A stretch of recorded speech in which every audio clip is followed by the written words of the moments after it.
So thank you all for coming today, and we also have, I see that we have another son from the New Japan Center here as a special guest from Tokyo, keeping an eye on us. So thank you very much for that.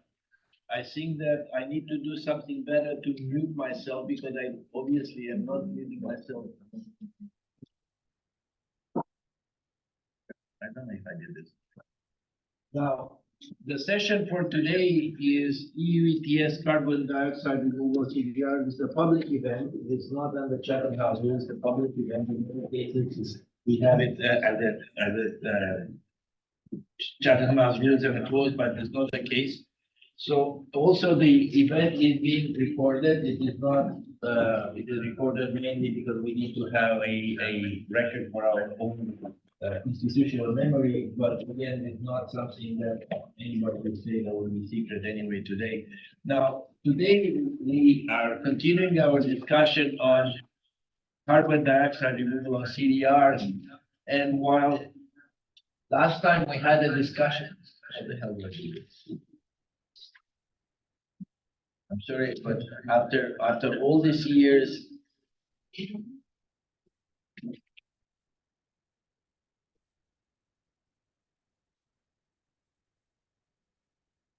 for all these years, I should know better. I don't. Is it better now? Yeah, it is better now. I know so. After all these years, I should know, but I still haven't learned so, and some old dog not ready to fix. So today we're focusing on two things. And last time we talked more about the importance of CDRs and removal. We tried to separate the two. And today we're focusing on two issues, the relevant issue and benefit of integration of carbon removal in the UETS. That's one issue, and we try to keep that separate. I mean, it's very difficult in many cases for people to keep issues separately because they all lead into each other. The second one is how can removal be integrated in the ETS, and which are the possible models of integration. So it's not only the fact that, why do you want to do this? Is there a benefit in doing this? Is there, what is there a benefit? Is there a negative? Is there a positive? Why you should do it? Why you shouldn't do it? But then how to do it? Because there is a separate discussion. It's important discussion. We start the discussion on one assumption, and this may be a difficult one to solve for some of you, but we start by the assumption that from a technical point of view, you can do this stuff. If you don't accept the fact that you can do it technologically, then we don't have a conversation. I mean, that's this is like the game is not played or the brain, we postpone the game. This is about the fact that we assume that technologically it's doable. If you want to contest the fact that it's technologically doable, then there's another meeting, and we're happy to have that meeting. But again, we are also not technologically savvy to the extent there are people that are geologists and this, that, and the other thing who know this stuff.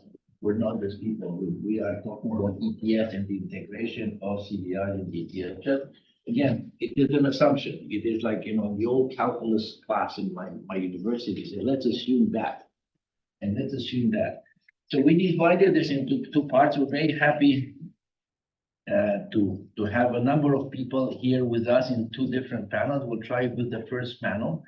There are people in person in this panel. In the other panel, I think we have a few people online. I'm not sure why the balance is. In the first panel, mostly people in person, the second one online.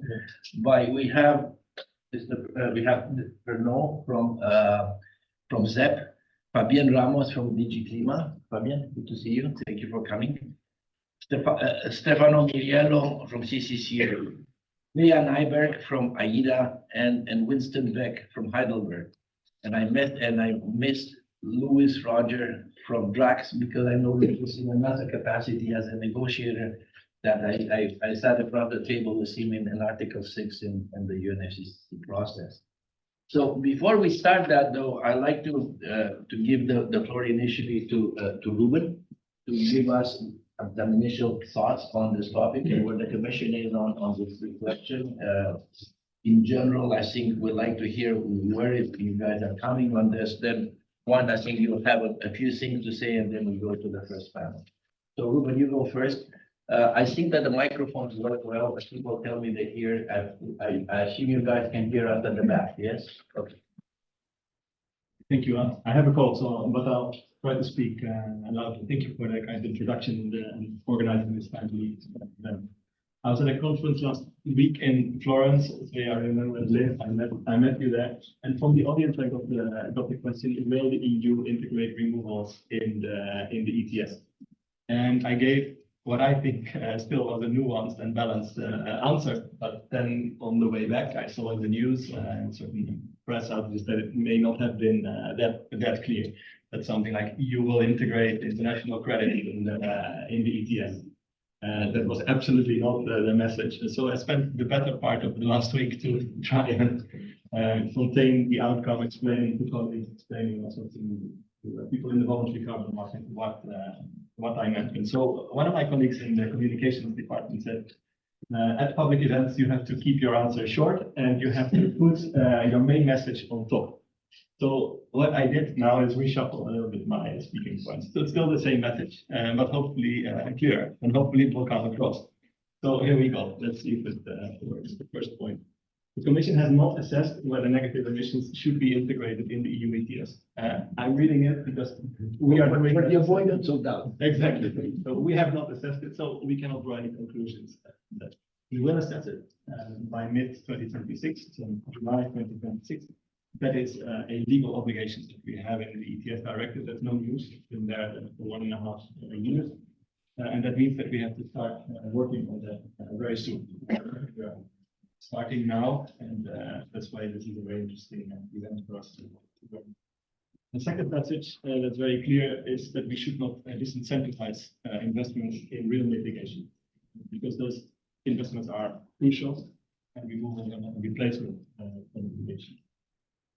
Another point, international versus domestic. I think there's sometimes confusion what we're talking about, because we all use the term renewables, negative emissions, offsets, credits interchangeably. So then it becomes unclear what we're talking about when we talk about integrated into the EU ETS.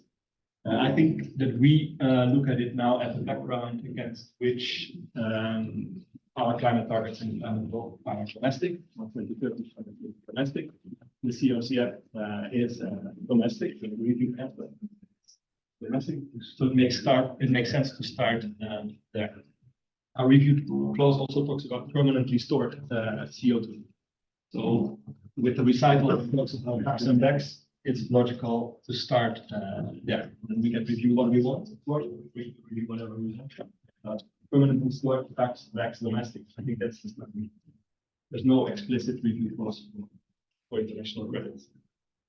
And then the third point is, I think, the topic of today, distinguishing between the need for removals, which I think is very clear and which we acknowledge, and we're going to need them to meet our climate targets, and the question whether or not to integrate them in the EU ETS.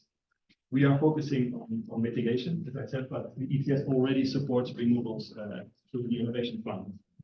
The question is now, how do we develop this incentive framework, and does the ETS have a role in that incentive framework?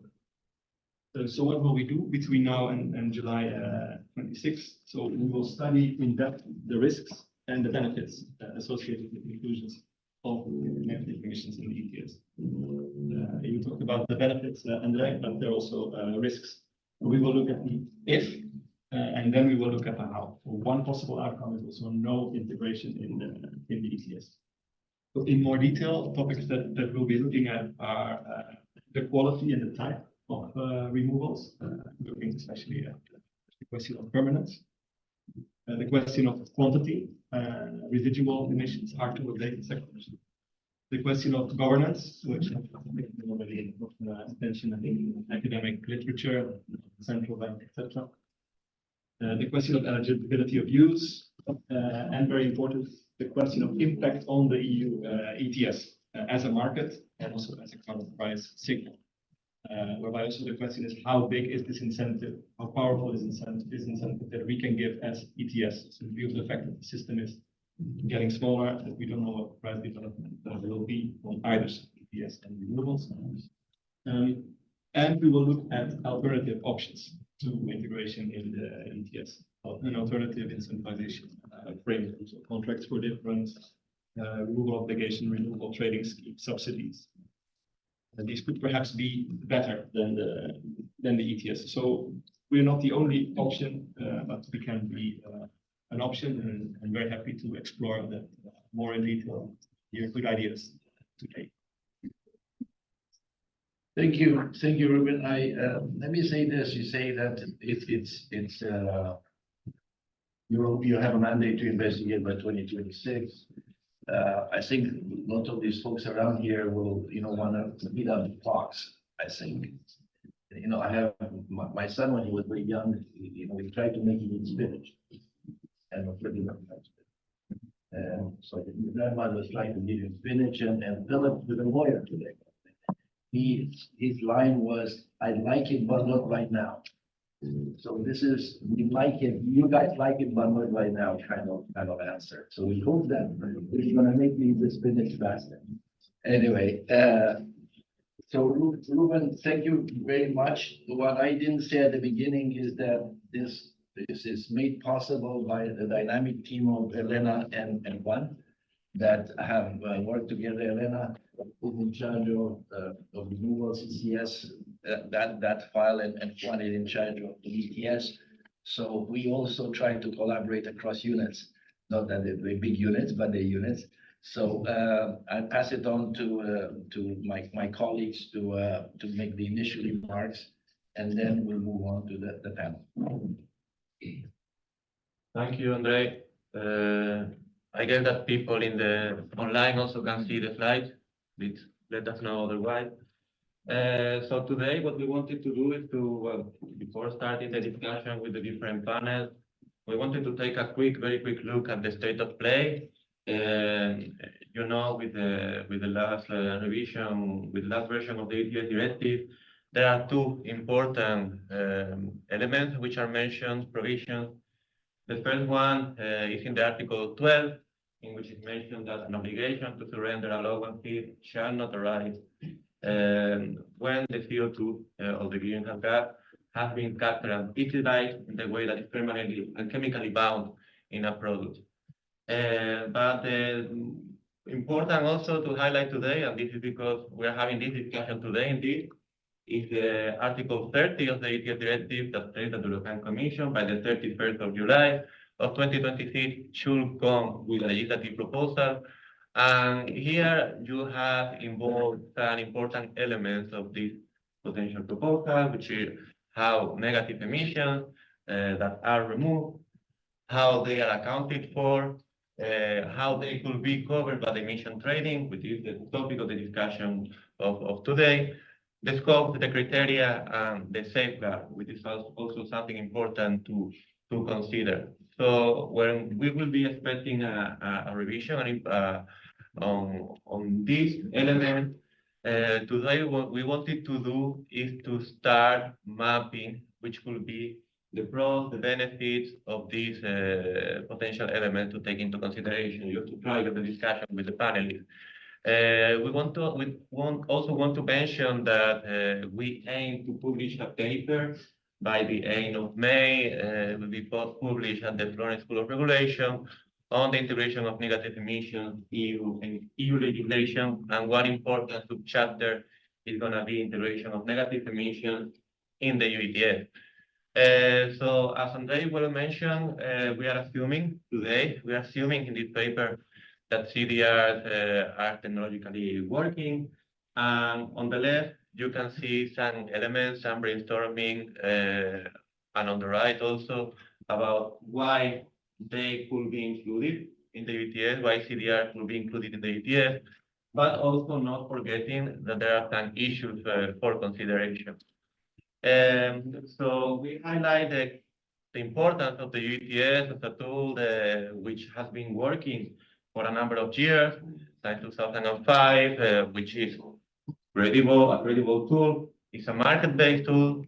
It's a tool in which people, or mainly better say, installations, operators are already familiar with. The there is also the point of which contribution removals could do to the market, to liquidity, and to provide supply to the ETS and compensate for residual emissions. Also the fact that, well, if removals are included in the ETS, we are going into the details about the different options, if from the beginning or through a different system that is linked in the future. It could mean also extending ETS obligations and benefits to not only ETS participants, but also technology providers outside of the ETS. And as I mentioned, things that we don't have to forget, if the discussion on permanence is still ongoing, if it should be netting or offsetting of removals under the ETS. And as I mentioned before, there is a discussion also that maybe removals is not included in the ETS from the beginning, but it could work with the independent system aiming to link them in the future. So just to open the discussion without going too much into the details, as I mentioned before, we expect to have a paper by the end of the next month. What we want today is to open the roundtable discussion, focusing on two main points or questions. That's the way we have divided the panel. The first panel will intervene first is which are the relevant issues or benefits for the integration of carbon removals in the ETS, and also important, how urgent, how fast they should be integrated in the ETS. And the second panel is how, going more into the detail, how carbon removals can be integrated and which are the possible ways that they can be integrated under the ETS. Can you go back? Yeah. Can you go back one more? Listen, I mean, Mike, the question, and look, everybody's different. You're the commission, we are ERCST, everybody's got a different view here, so we have a view, otherwise we wouldn't be in this business. Question is, why not? You know, it's like the 10 commandments, you know, they have thou shalt not, thou shalt, you know, I mean, why not? And somebody should make a case as to why not, because we are practically into a climate emergency, people say, and that we need to deal with climate, and we need every tool at our disposal. What is the concern? The concern is about the concentration of CO2 in the atmosphere. I don't have a problem with CO2, to tell you the truth. My problem is the CO2 in the atmosphere. So how do we get rid of it from the atmosphere? We use every tool possible. We reduce, we do CCS, we do CDR, we do nature-based solutions, we do name it, you do it. But that's what we want, and the faster the better, because this is what we aim for. So the question is, what is, if you have CCS in data, I was going to say CCS in CDR. This is Freudian slip. But you have CCS, I mean, why not CDR? In the end, it is about capturing the measure of the ton, you stick it somewhere. And if you stick it by CCS, you gotta be able to stick it by CDR, or if the technology works. If it doesn't work, it doesn't work. I mean, that we have no conversation, and we stop the session right now. To us, the issue is really, how do you do it? Because there are different treatments, and you have the netting approach that you have in CCS, and that's one approach that people will do. The other one is you just take a ton of the atmosphere, you create another ton, we call it offsetting, and the pejorative word in Brussels, but it is what it is. I mean, it's about a concentration in the atmosphere. Separate ETSs. In the end, the last argument that one will make is that in 2039 and 2040, you're not going to have any more allowances, but you're going to have some emissions of some sort. I don't know, aluminum, steel, I don't know what it is, cement. So you're going to need to have negative units of some sort. You're going to have to, you're going to have an ETS only of negative unit or something. Maybe it's not called an ETS, maybe it's called something else, but some kind of a market system based on that. So this is why the question we ask is why not? Except that technology is working. If it's not working, then I rest my case. I explore my statement, and so let's move with the speakers, and first I can't. I'm terribly sorry. I tried. I danced along the first time. I done that. You go ahead. How do you pronounce it? My name is Avard Pernod. Avard, yeah, it's Irish for Edward. I get it every day. Every day. Every day, so It's hard. I feel less better than I might be Irish. Don't take it personally. This is myself a challenge. Good morning, everyone. My name is Avard, as I said. I'm from the Zero Emissions Platform. We're the advisor to the EU on industrial carbon management. So obviously, this topic is of interest to ourselves. I must admit we don't actually have an official position on this, so please, everything I say is also not exactly written in paper yet. Although it is a very useful exercise for us, as we are in the process of coming to a position, as I'm sure many of you in this room are also.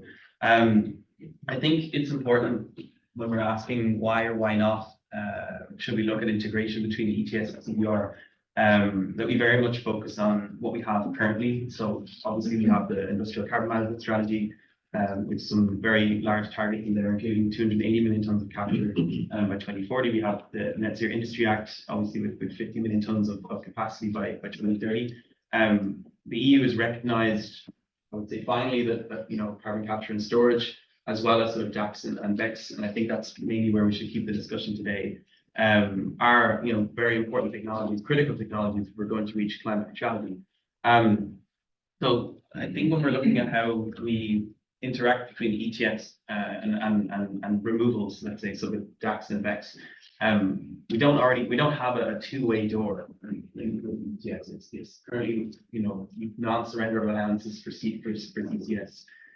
Reforming the ETS in order to do this is a massive change to how the carbon market functions. And I think we have to recognize the importance of this, because you don't necessarily take a risk unless you see a clear reward. And I think we need to have a clear rationale as to why we would even go about this exercise in the first place.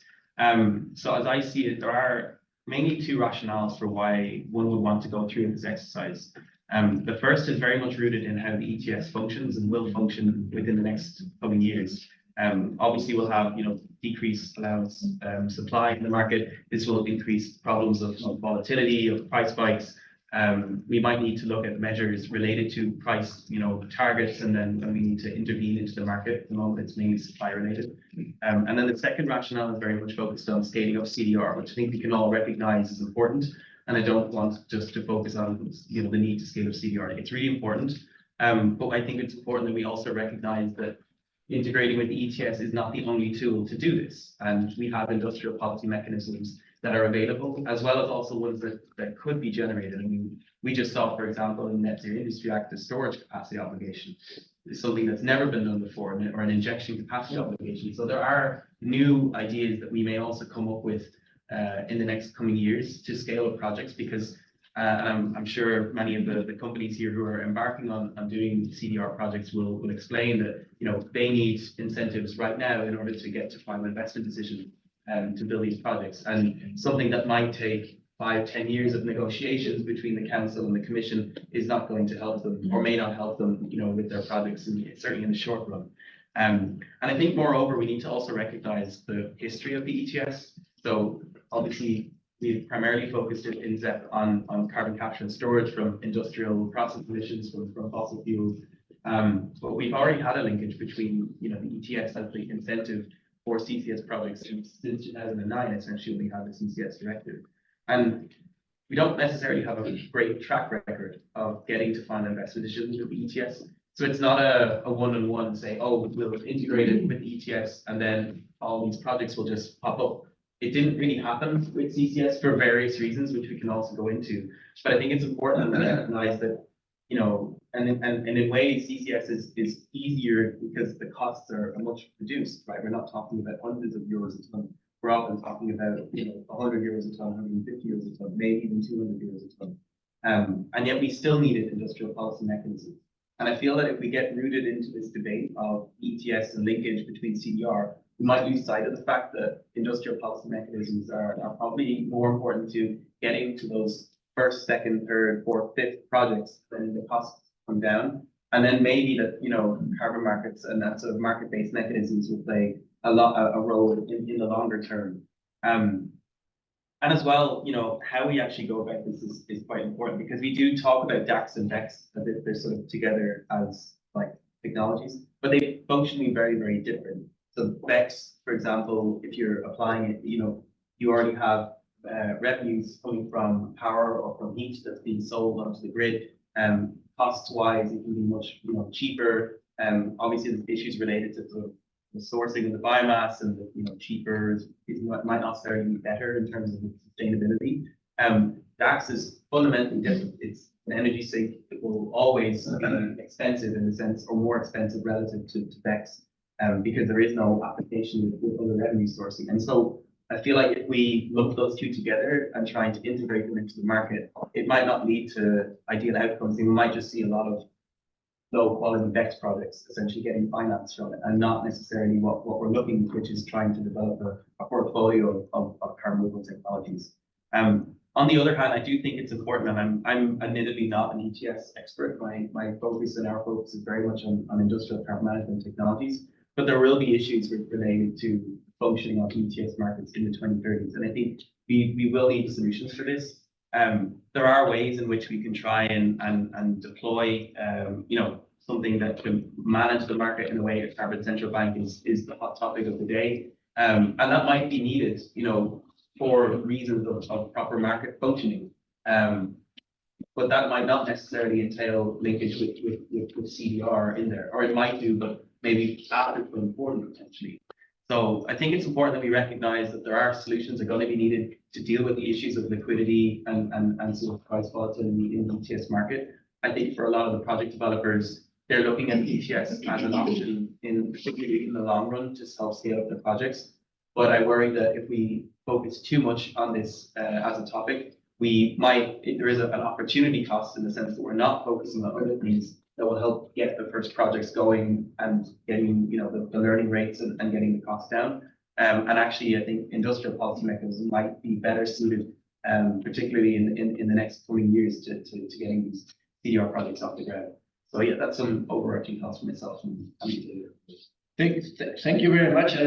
I think that really is I can't pronounce your name, but it's a very good opening, and no, but seriously speaking, it's a very good opening and a very good argumentation for a debate.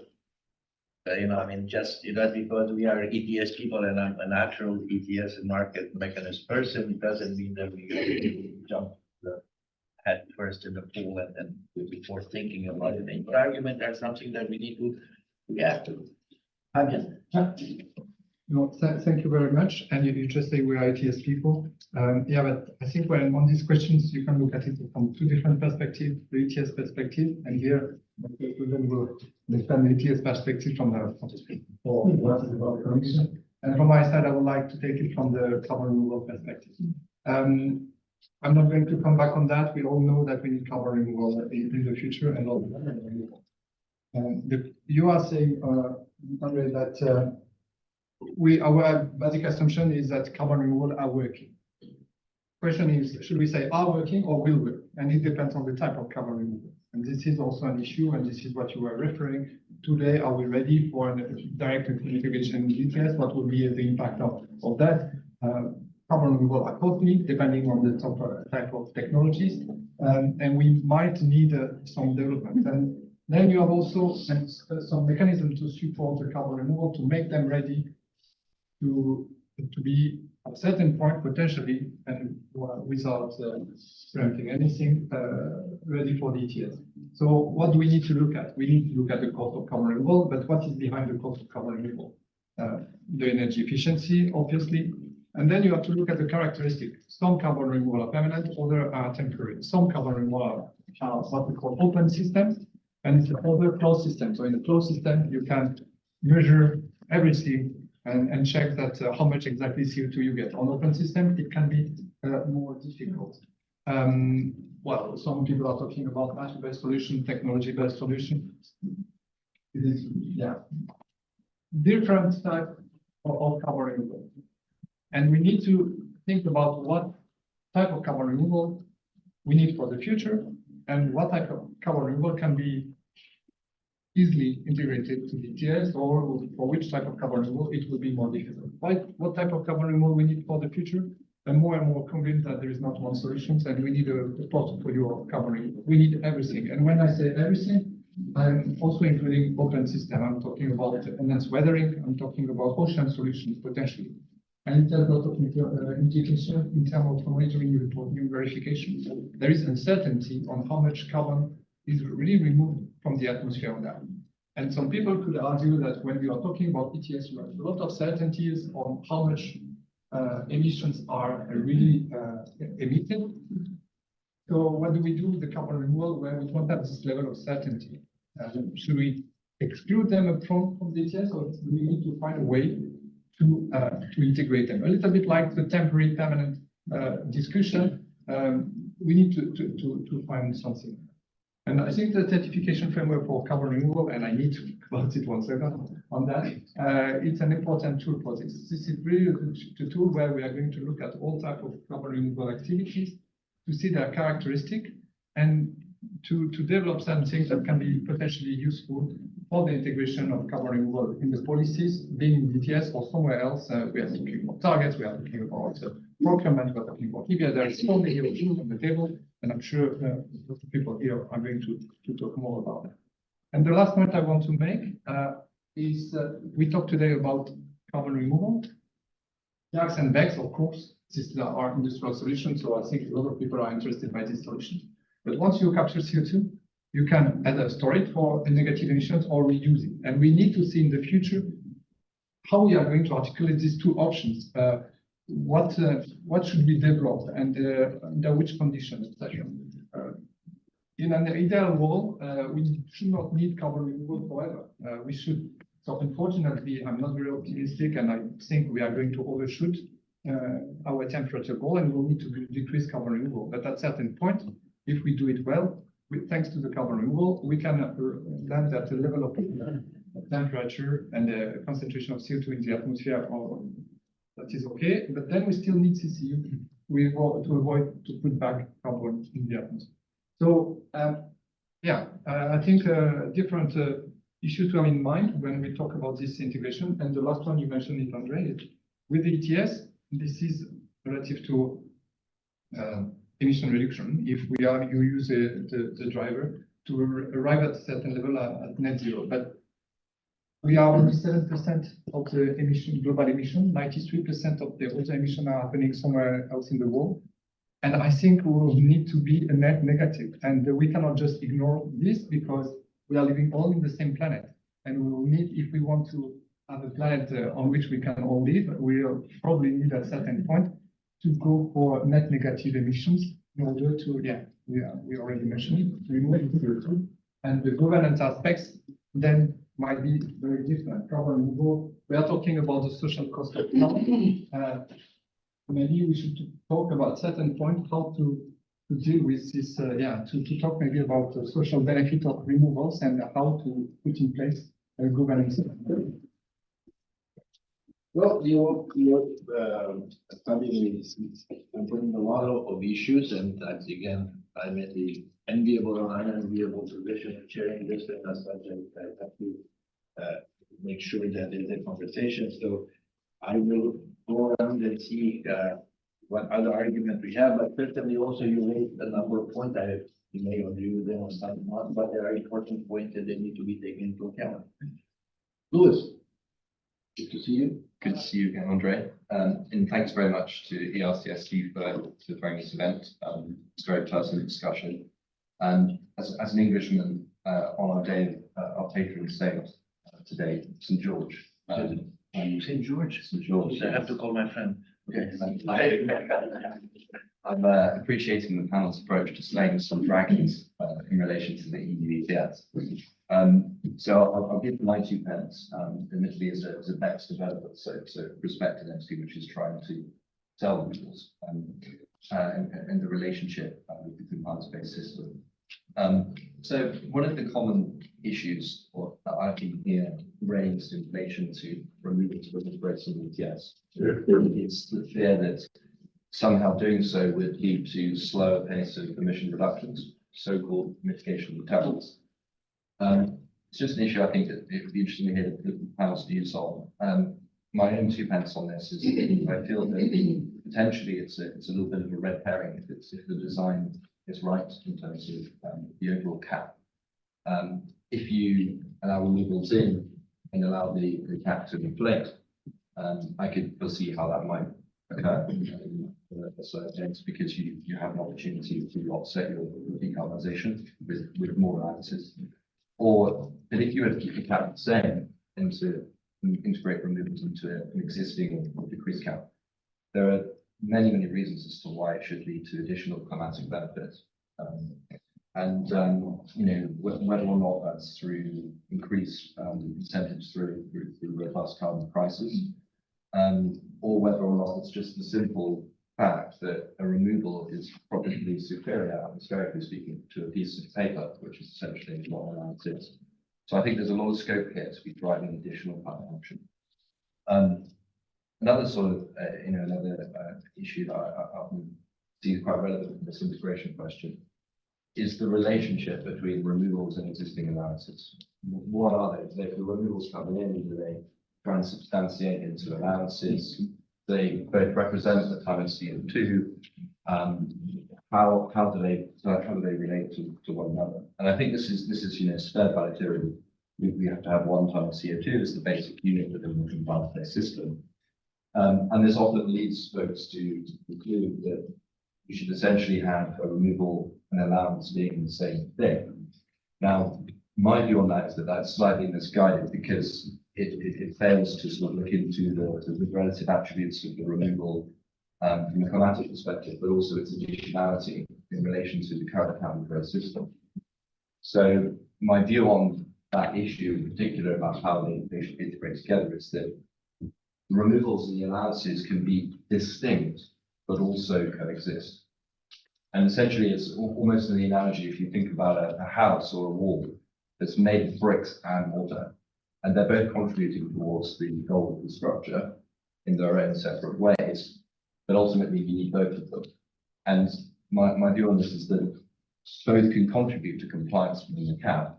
And what you might essentially have is an EUA and an EUR running alongside one another, separate assets contributing to the same goal, but perhaps with their own pricing structures and their own quota structures. This will hopefully, when we go to the panel on integration logic, we can hear a little bit about how the pricing might work.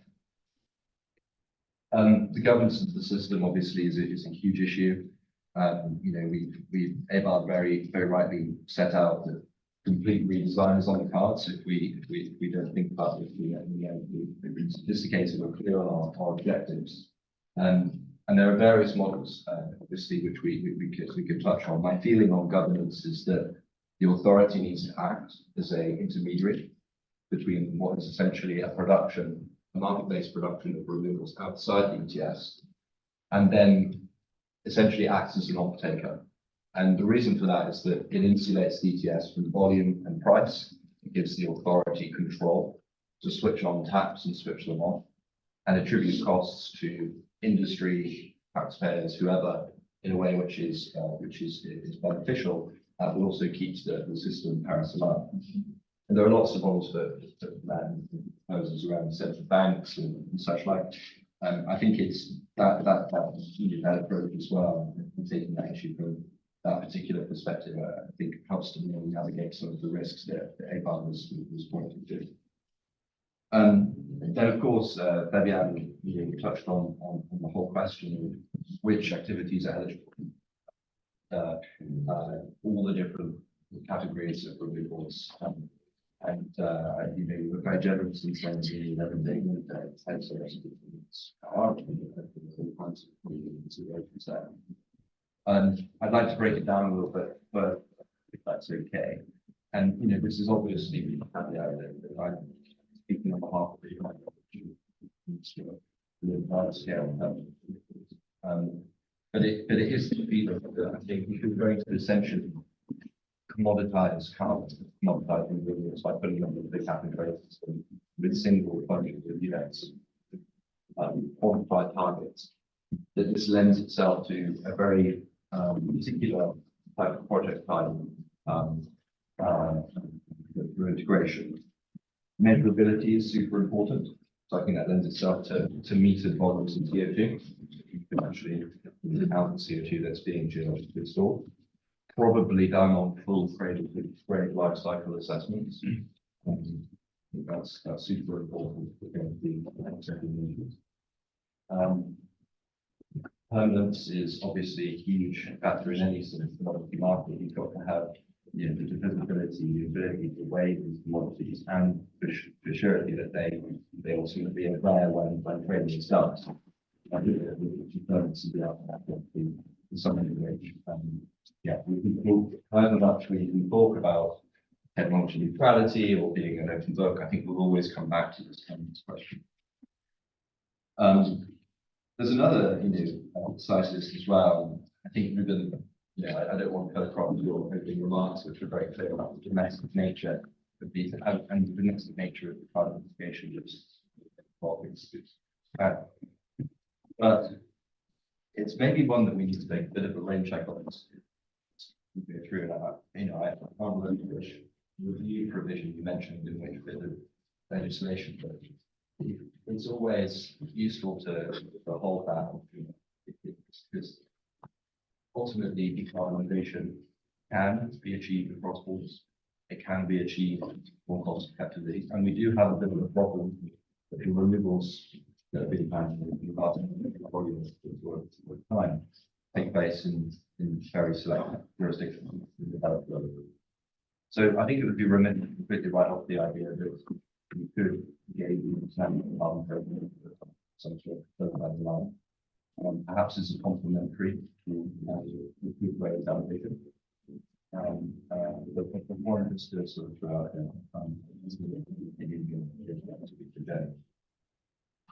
I'll finish by just saying that just the issues when as we foresee them, I think you sort of touched the slide on what we're doing sort of corporate mind from the centre. Just to give our own perspective, with the next couple of years, we want to take clear on a variety of projects. That those projects will come with a degree of debt and equity risk.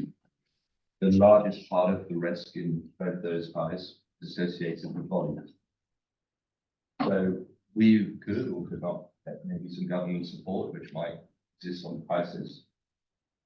But it's volume which is the serious issue. And the voluntary carbon market at the moment is often talked about in policymaking circles, but its demand is too soft and too shallow as it stands for us to take investment decisions.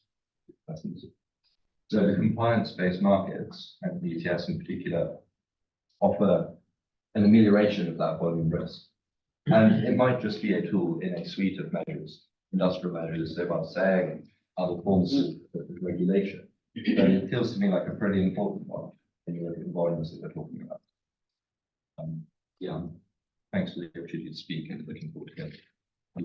I don't remember whether you were in Paris or not. It's just memory is hazy. But one thing I do know that not secondhand because I negotiated Paris. I am not Al Gore. I did not invent the internet, but I did negotiate early mistakes. I did negotiate another a passive one, but a quite active negotiator. And I remember distinctively in Paris we said net global zero emissions and the removal are not in the same place. I remember that quite clearly. So I make a lot of I took points from you and Fabian and from others. Also take points from you on interesting in terms of the volumetric risk and whether. And we were in Florence where voluntary markets were very much the rage, but is this something that can alleviate or address the risk, project risk in terms of price and volume? An interesting angle which I haven't quite articulated that way, but an interesting thing to say. Stefano, I will be interesting, and then we'll go to Zrea and listen. Yeah.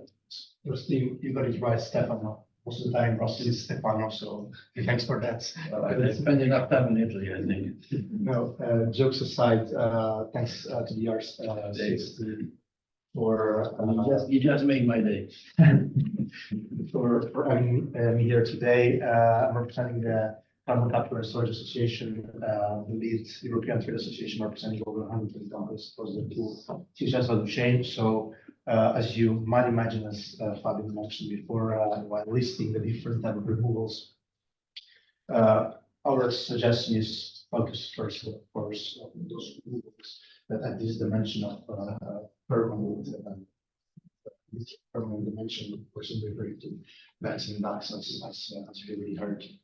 So after very smart innovations and clear points, it's difficult to add tools to the conversation. So fully much aligned, I agree with what Luis was mentioning point as well before. And it's clear that we need solutions that will need to incentivize and create a market for such technologies. And we're referring to technologies bats and ducks in that case. We need to find a solution to count them within the ETS in the short term. You mentioned the revision in 2 years. Saying that there are no positions from industry yet. We don't also have a position, so I understand in your silence. It's also unclear whether how to put it in that regard, but we're coming with positions pretty fastly.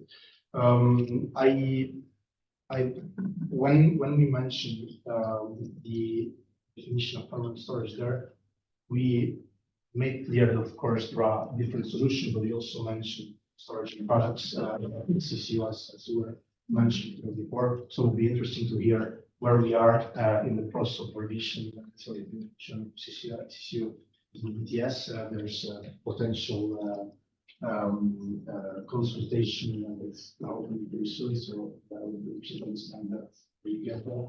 But also we need to look at what is included as well in the MUSIA, if I'm not mistaken, where when we talk about biomass and all the emissions associated with such tools, whether this should be still accounted under the LULUCF or be moved to the scope of ETS. I think we need to have a look at there and understand where we get. Last point, and try to be very brief on this. It's about international cooperation. I think it's key. We heard about domestic work and nature of this work, but it's important to keep eyes open on what is happening internationally, and not only very far from here, but also cross borders in the nearby countries that's not compared with us on different topics. So fully much on what was mentioned before, use the nature of international project should have a look at. So we don't lose sight. So those were the points that I wanted to highlight and have to start a conversation with you. Well, I have to say that I'm terribly impressed that people are by and large keeping to the topic of the first panel. The temptation to bleed in the second discussion it's very strong, but we'll get there. It's there. You probably now after the meeting in Florence, it's second meeting you guys had in Florence for the waivers for transparency and on the board of AIDA. So I have to congratulate AIDA for a very successful meeting in Florence. Go ahead. Yeah, well, being the sixth speaker on this panel, there's only so many things that can say that are not, that are new to us. Sorry about it. But I think I'll start with reasons and rights, which is to have our punchiest line in the first one, which is as the cap goes to zero, not all industries would be there. They would not all be there. So to put it very simply, we need removals to close the gap between gross emissions and net target. I think that's my main point. And that I think would be the full answer to what the benefit is for the person. And appreciator's position is that all technologies have a role to play. We also allow place removals, but in the context of this conversation, I think industrial carbon removals, if they can be measured in a way that's a high level of accuracy, should be recognized in ETS. So, yeah, but also there should be some predefined limits as to what that sales. I'm hoping that the 2026 report will actually stipulate what these predefined limits are. But as to the issues that I see or that we see for integration, of course, there are various conditions that need to be considered and how integration work, once the design. When it should happen as well, what kind of governance system needs to be in place for this to take place. Quantities, qualities, conditions, that goes on and on. But I think it's not only an issue of how will integration of buildings work, but also will the EU policy framework be equipped at that point to actually facilitate. And here I want to talk about the CRCS as well, because I can talk about it for hours, how the implementation should go. I mean, I have so many thoughts about it, but we have a very basic framework now, which has now been adopted by plenary, by Parliament 2 weeks ago. But we have so many questions still left to be answered. Methodologies for activities, technical rules for schemes, for registries. When it comes to the actual implementation and how it will work and be operational 2 years from now, there's so much still left to be seen. So my hope is by the time we're going to build this report, it's here will be at a much more mature level than it is now. Because we need to see this mobilized and see how this will work in practice. So another issue for this, which has been consensus as well, we want to avoid at all costs this mitigation deterrent effect. I think we all ask ourselves this probably in our daily lives. If you're in this room, you're probably asking yourself this all the time. I'm not sure this panel or the next review can answer that question. Can I speak a little bit louder, because I'm not sure how well this machine's capture everything, sorry. Yeah. So I don't have a baritone voice, but I'll try to project. But back to the benefits, I think, to wrap things up, the first slide was actually quite nice, and that ERCST presented. The issue of residual emissions, which we see isn't also easy to define. So not also when it comes to the use of credits, we see them being claims directed as well. So there's that issue, but at its core, removals in ETS will help compensate for this factor. And of course, these are benefits for the market, more liquidity, and also more options for compliance for regulated entities. We could also generate revenues for negative emissions in the future. So quite a few benefits here, but I think I'm also looking forward to actually the models for integration. There are quite a few, Mexico, South Korea, New Zealand, even the forestry credits. And I think that will also be a helpful conversation.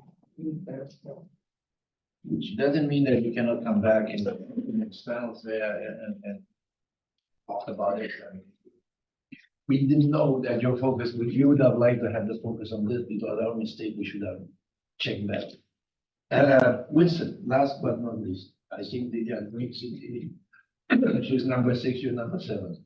Yes. So thank you very much. Thank you very much for organizing this panel. And as I said, a lot has been said already, so maybe I will just focus a few points on for the cement industry, construction material market industry, and why we believe we do need a solution very soon. But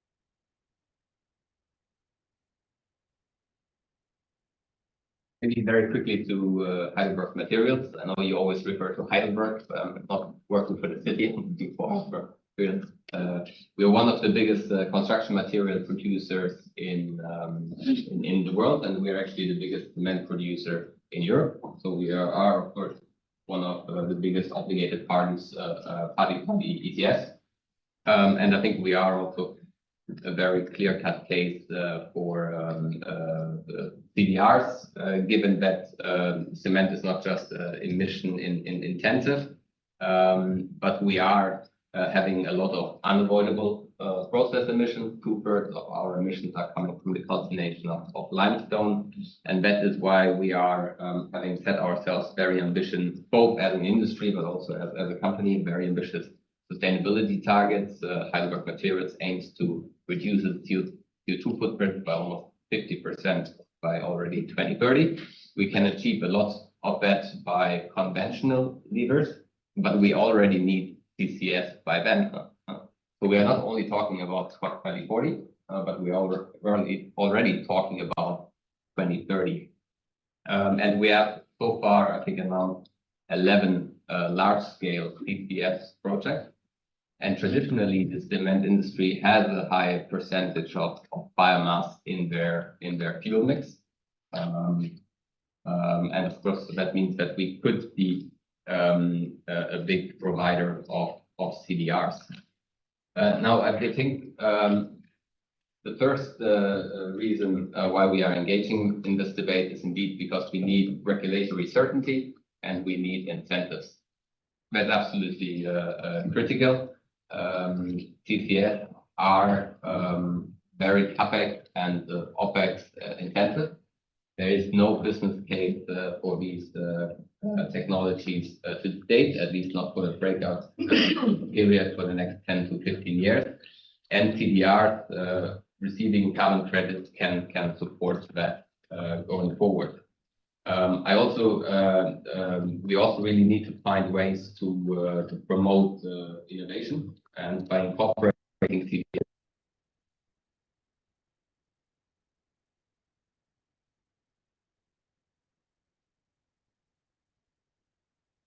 time will then hopefully also reduce the cost and achieve economic of scale. The ETS is, and I think that's a very important argument.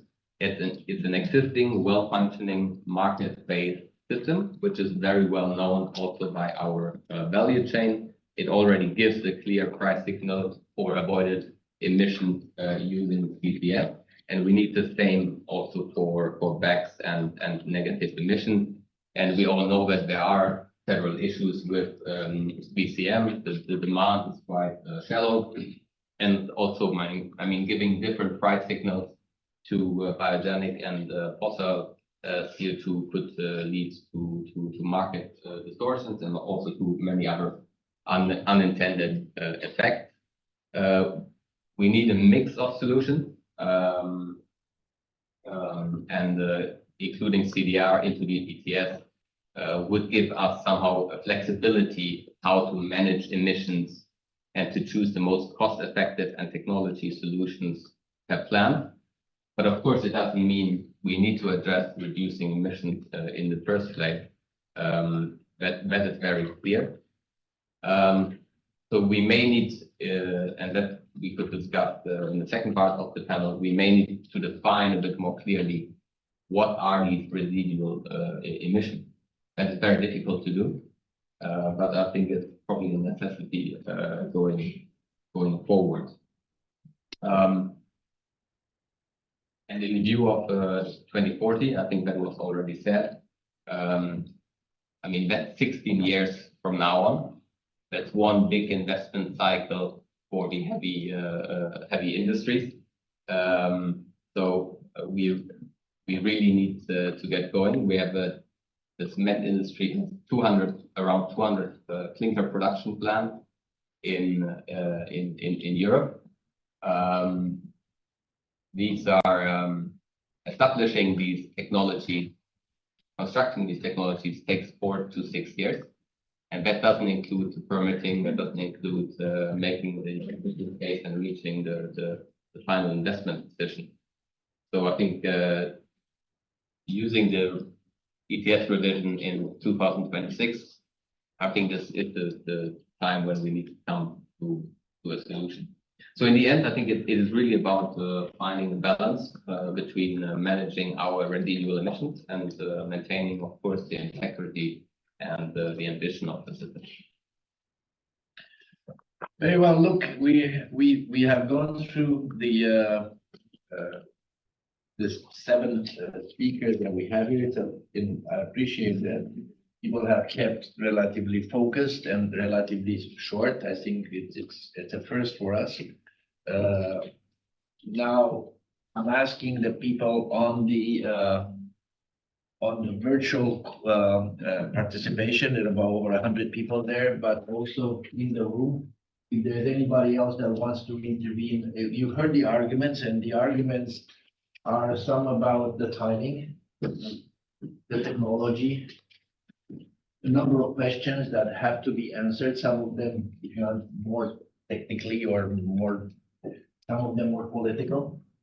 Some of them are about market functioning. Some of them about how you actually decarbonize, because it is continued to be a debate.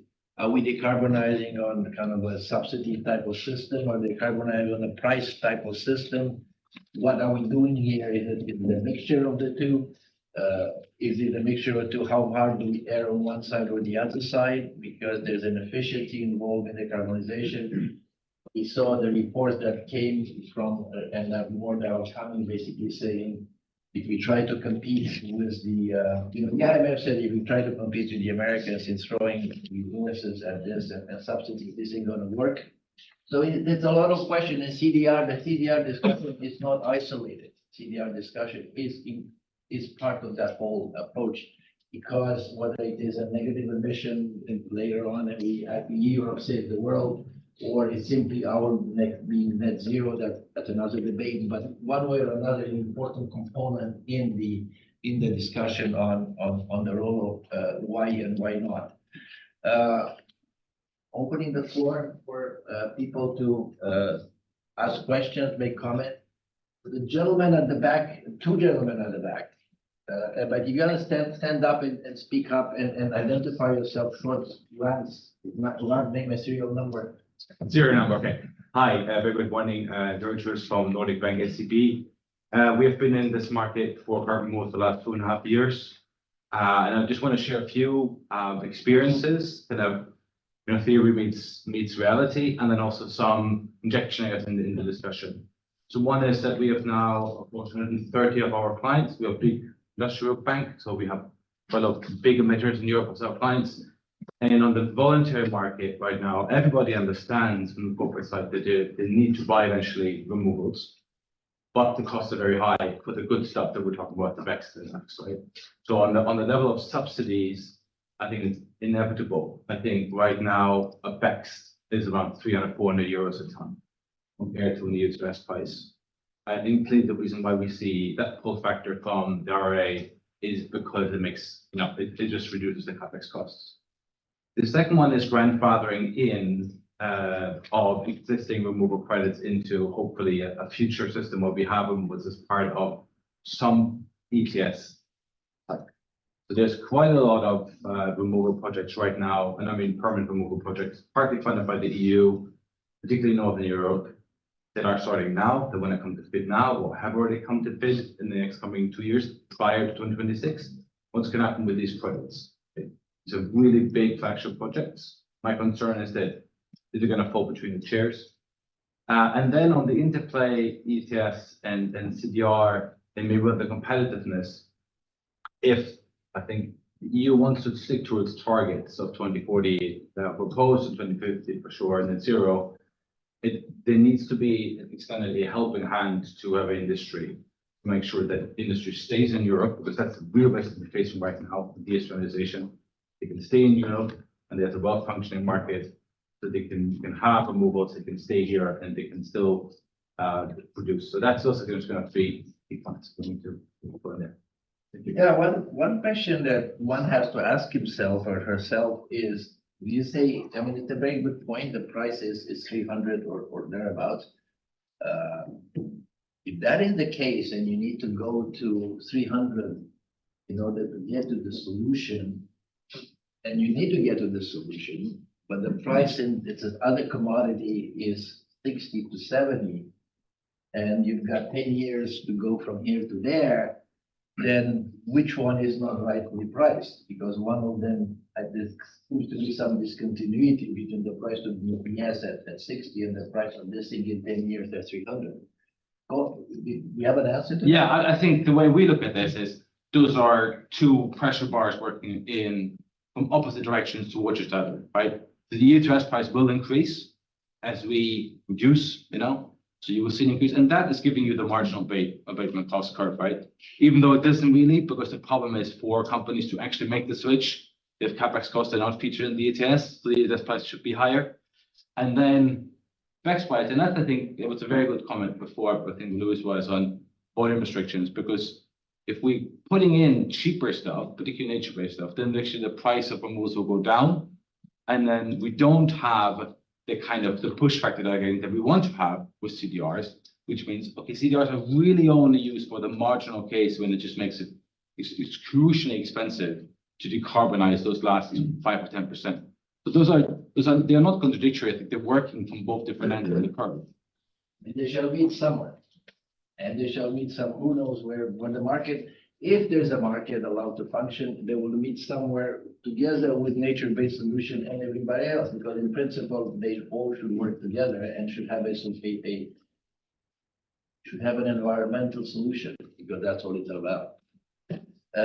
Go ahead, please. Yeah, guys, jump in quickly. I do need to comment on the mentioning of the Inflation Reduction Act, I think, because there's always this misunderstanding in terms of what the Inflation Reduction Act provides. So the key mechanism is 45Q, which essentially is a tax credit. So it's an OPEX subsidy, it doesn't provide anything for CAPEX. And it's any ton of CO2 that goes into the ground that's injected. So there's no differentiation between fossil CO2, processed CO2, biogenic CO2, DAC CO2. It's all the same. It's all counted as the same, except for DAC. Sorry, I got that wrong. That's $180 a ton. Almost to correct myself there. But I think what's important to recognize is the US also has the same problems, right? There is no big subsidy. There's some functioning carbon markets, albeit on the state level. There's a desire to scale up removals, and now the US government is going about a procurement program, albeit not very much money. And it's also focusing on, like Kathy mentioned, all types of removals, from ocean to deforestation to DACs and BECs as well. So now there is a lot of money on the table for DAC. Because the US has decided that technologically this is something they want to invest in, and ideally sell technology around the world, and in the future they see a market for themselves. But it's not this sort of rosy picture of all these projects that are happening in the US. It's through a variety of factors related to lower energy costs, more available storage, which we absolutely can improve on in Europe, as well as the subsidies that are provided in the Inflation Reduction Act, but also in the Investment in Infrastructure Jobs Act. So things are, I think in Europe, we have an opportunity to write our own playbook. And I think it's important that we recognize, okay, the US has set some example of what works there, but we can actually improve on it here, I think, as well, by working together within the EU and having a harmonized system. And with the ETS, I think we have something that works, at least in terms of finding the most cost-effective way to reduce emissions. But I'm always confused as why we would integrate removals with this, because removals is almost always the most expensive way to mitigate emissions. So I think we need to also recognize that when we're trying to integrate these things, that they're essentially polar opposites in ways. But let me ask you a question. Sorry, I'll come back to you, Louis. But I mean, this is about regulation. These guys are regulated. In the end, you're not talking to me. You're talking to them. Let's be blunt about it. This is why you got it here. They're talking to you. But what these guys are rolling with, at least in my mind, my simple mind, is they're regulated. And they're regulated to do the right thing, not to fix the price. So if the price is too high, it ain't gonna happen. So why do you worry about it? If it's not gonna happen, it's not gonna happen. Or the price is, you would say they will converge at some point. But is the price for this stuff gonna come down from 300 past, in 10 years to 120? If the price of ETS is being forecast to be 150 or something in the mid-30s. Other than that, there is a market discontinuity, or the pricing, the market is not pricing correctly.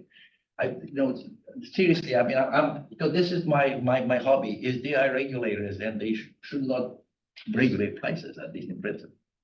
I think you're getting to the essential question in climate policies, which is, do we go for a market-based system where we just let the market decide, or what do we do when we recognize that, okay, it's not just one or two solutions, but rather 10 and 15, and some of them are more ready to scale at market, and others aren't, so that aren't ready in a way, or aren't fully commercialized yet. I think in Europe, like I used to work on both EU and also US climate policy, so I have insights on what goes on in the US. The US has a very good track record on commercializing technologies. It has a private sector and particularly financial markets that are very willing and engaging to invest into new technologies when they see the dollar signs in the future and take on risk.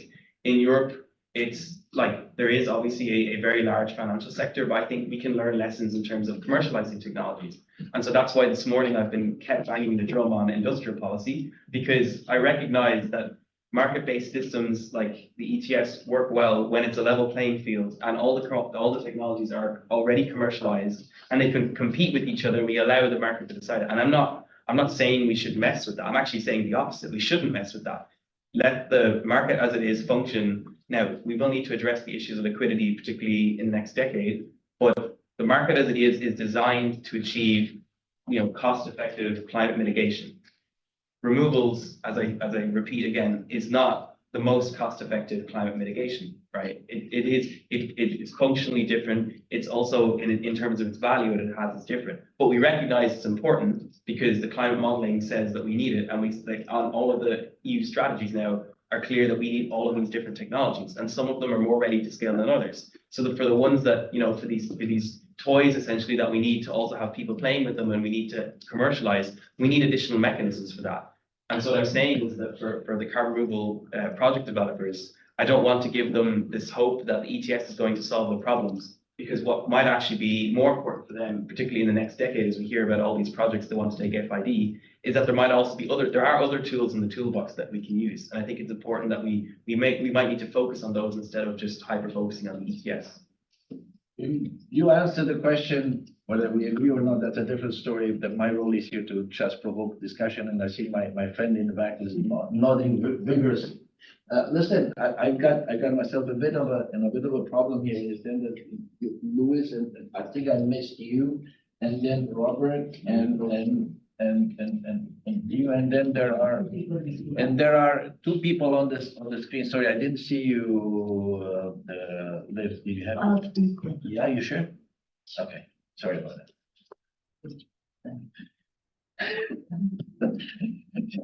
The problem with Liv now, I got myself into trouble in negotiating into extending her time. Okay, Louis, go ahead, please. Thanks, Andre, for modeling this. It's great to see everyone chipping in. I'll just be very brief and specific on the technical. The question around prices and convergence.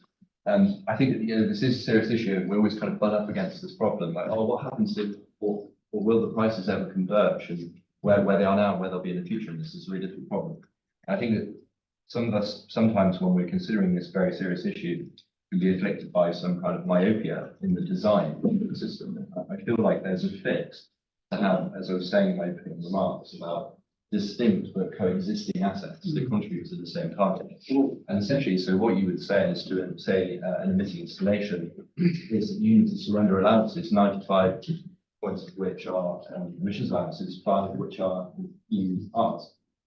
And they would be different prices. Obviously, it would be a cost to industry, but what the authority can do, whether it's a central bank or CDRs authority or it's government, whatever, they can subsidize the projects through offtake. They might have an option to take large volumes in a couple of years' time at a good price. It gives volume certainty to the developer. They exercise that option, pick it up for a certain fee, bank it, and then sell it into the ETS. And the difference between the option price and the ETS sale price, that difference can be weighed up against the difference between an EUA and EUR. And when the right one exceeds the other, you can ultimately sell, and the value can accrue to the ETS authority, or cost to industry could be controlled. It's about those caps and those controls, which mean that I think that will allow this system to have political buy-in, and it's only achieved through having distinct assets. Sorry, I was grabbing a glass of water. Apologies, there is no water on the table. I think we could have done better for that.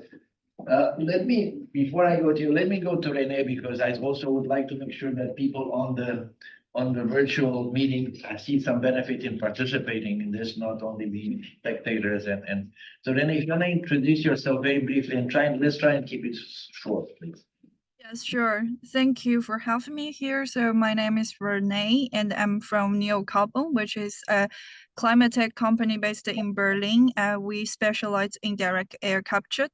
I'm so happy to be here to join this meeting. Very beneficial and also enlighten us a lot. Actually, we are in a hot topic with also try to integrate our technology with cement plants.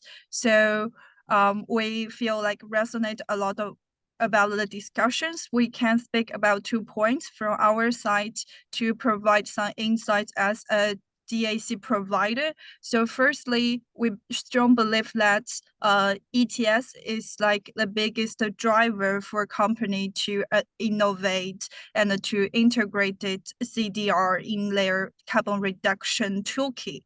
For example, when we actually develop a white paper to promote the idea turning cement production into carbon negative. We go beyond like carbon neutral, but go to carbon negative. But when we like lobby or promote our ideas, people will ask, so where is the business case? Where is the incentive to do so? We know it's good for the environment. We know it's good for our earth, but where is the business case? That is the biggest difficulties or hurdles we faced.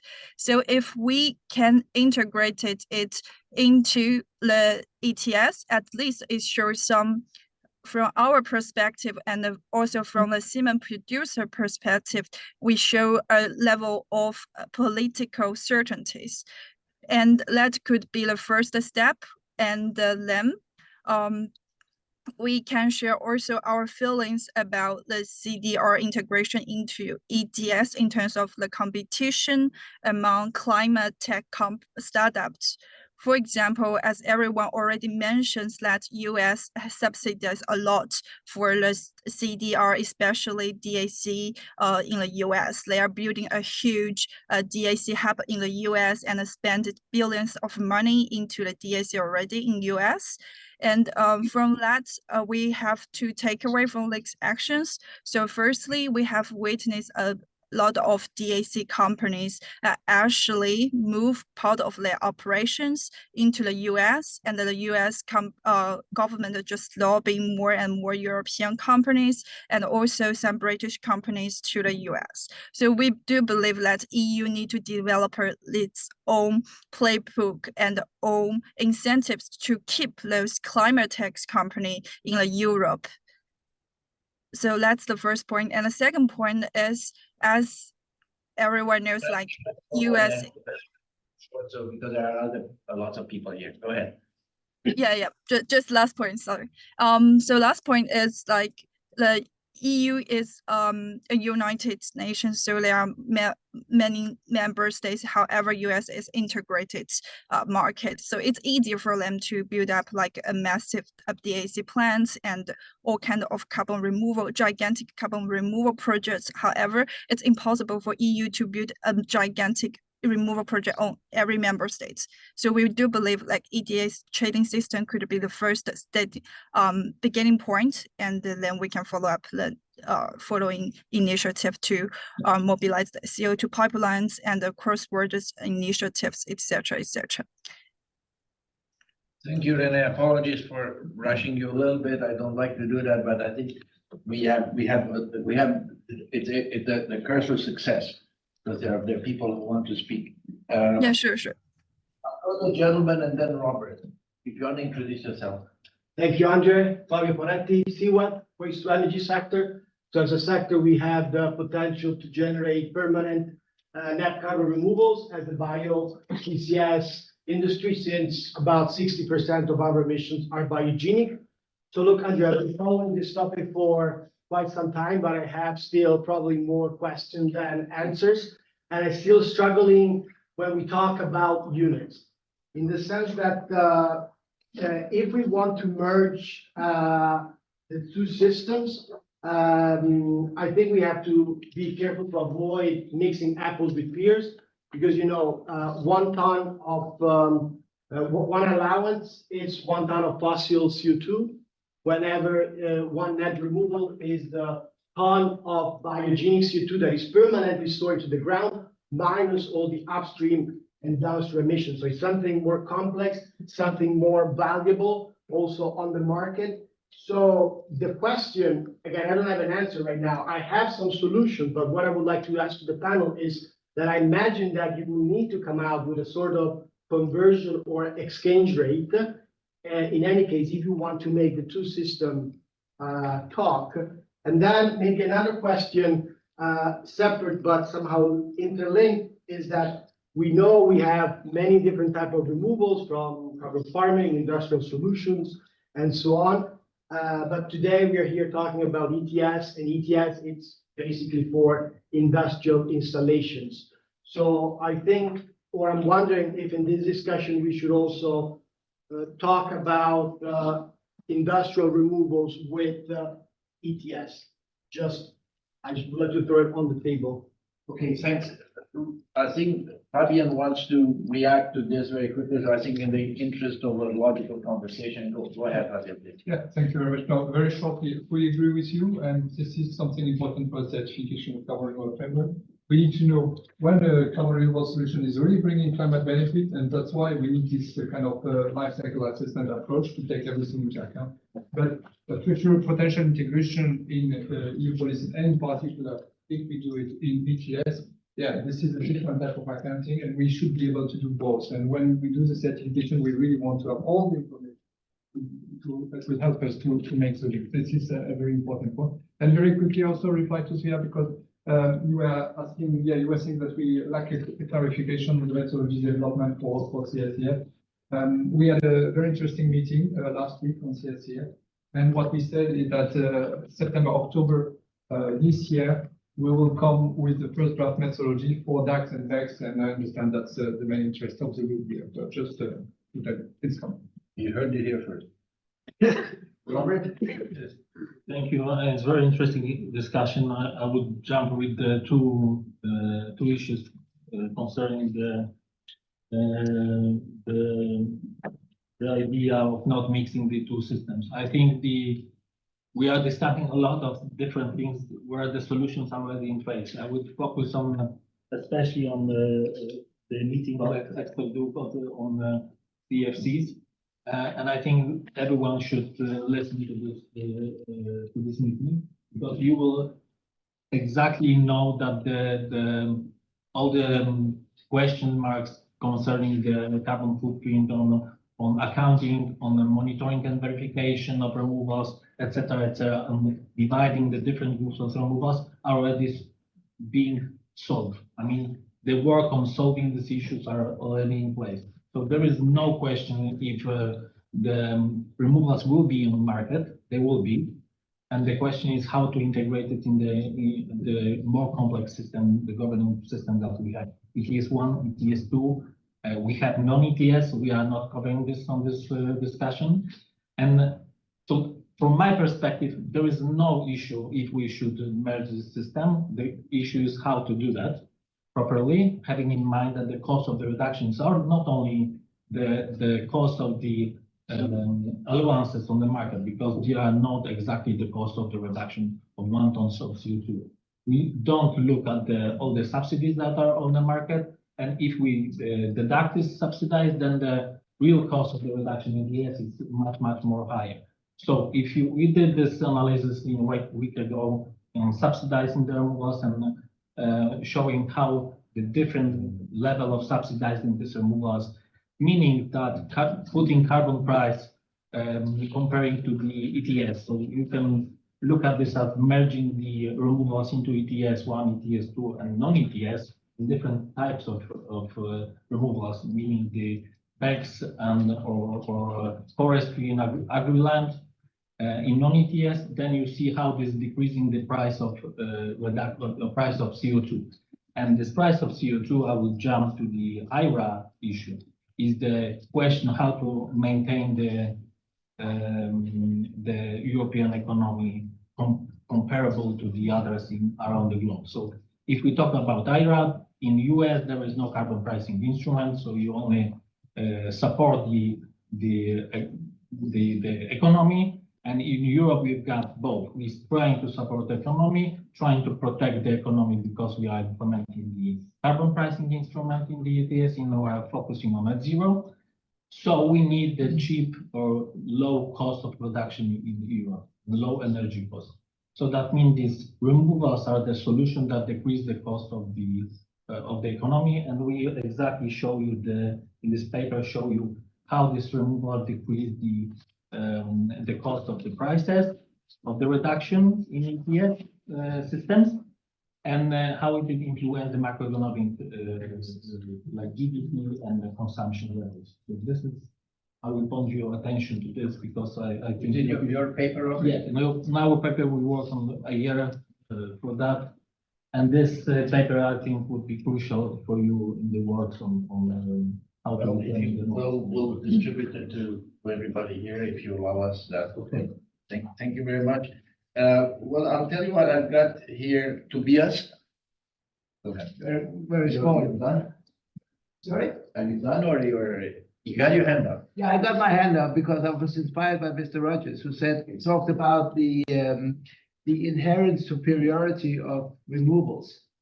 So from a normative perspective, could one not make the argument that the price of a removal credit should always be higher than the price of an emission reduction credit? Simply because society needs removals more, having already overshot. And also in order to stimulate the green transition. So what I'm questioning, these curves, should they meet at some point? Or should we have more than one price? Good question, but I'd like to move on to more questions because I think these are things that I'm not sure we're gonna solve them here today. I think that if there are issues that we will continue, whether it's in 2026 or earlier, is something that in the end is also gonna do with the decision. There's role, you are on the somewhere as in now as a panelist role. Yeah, you want to introduce yourself very quickly, Rolf? Yeah, can you hear me properly? We can hear you properly. Okay, great. My name is Rolf Schoenmakers. I work for the Dutch Ministry of Economic Affairs and Climate Change at Policy, and we're also looking into this integration. And to be honest, I think I'm hearing a lot of good and relevant arguments. At the same time, I'm also a bit surprised because it seems that most of the arguments in favor of integration being proposed today are about creating a business case for carbon removals, which makes sense. But we're not really talking about why we need the ETS in particular beyond the fact that it's already there. And I do think this is a fundamental discussion. I'm also kind of missing the difference between needing a business case to innovate in carbon removals and needing one to roll out on a large scale.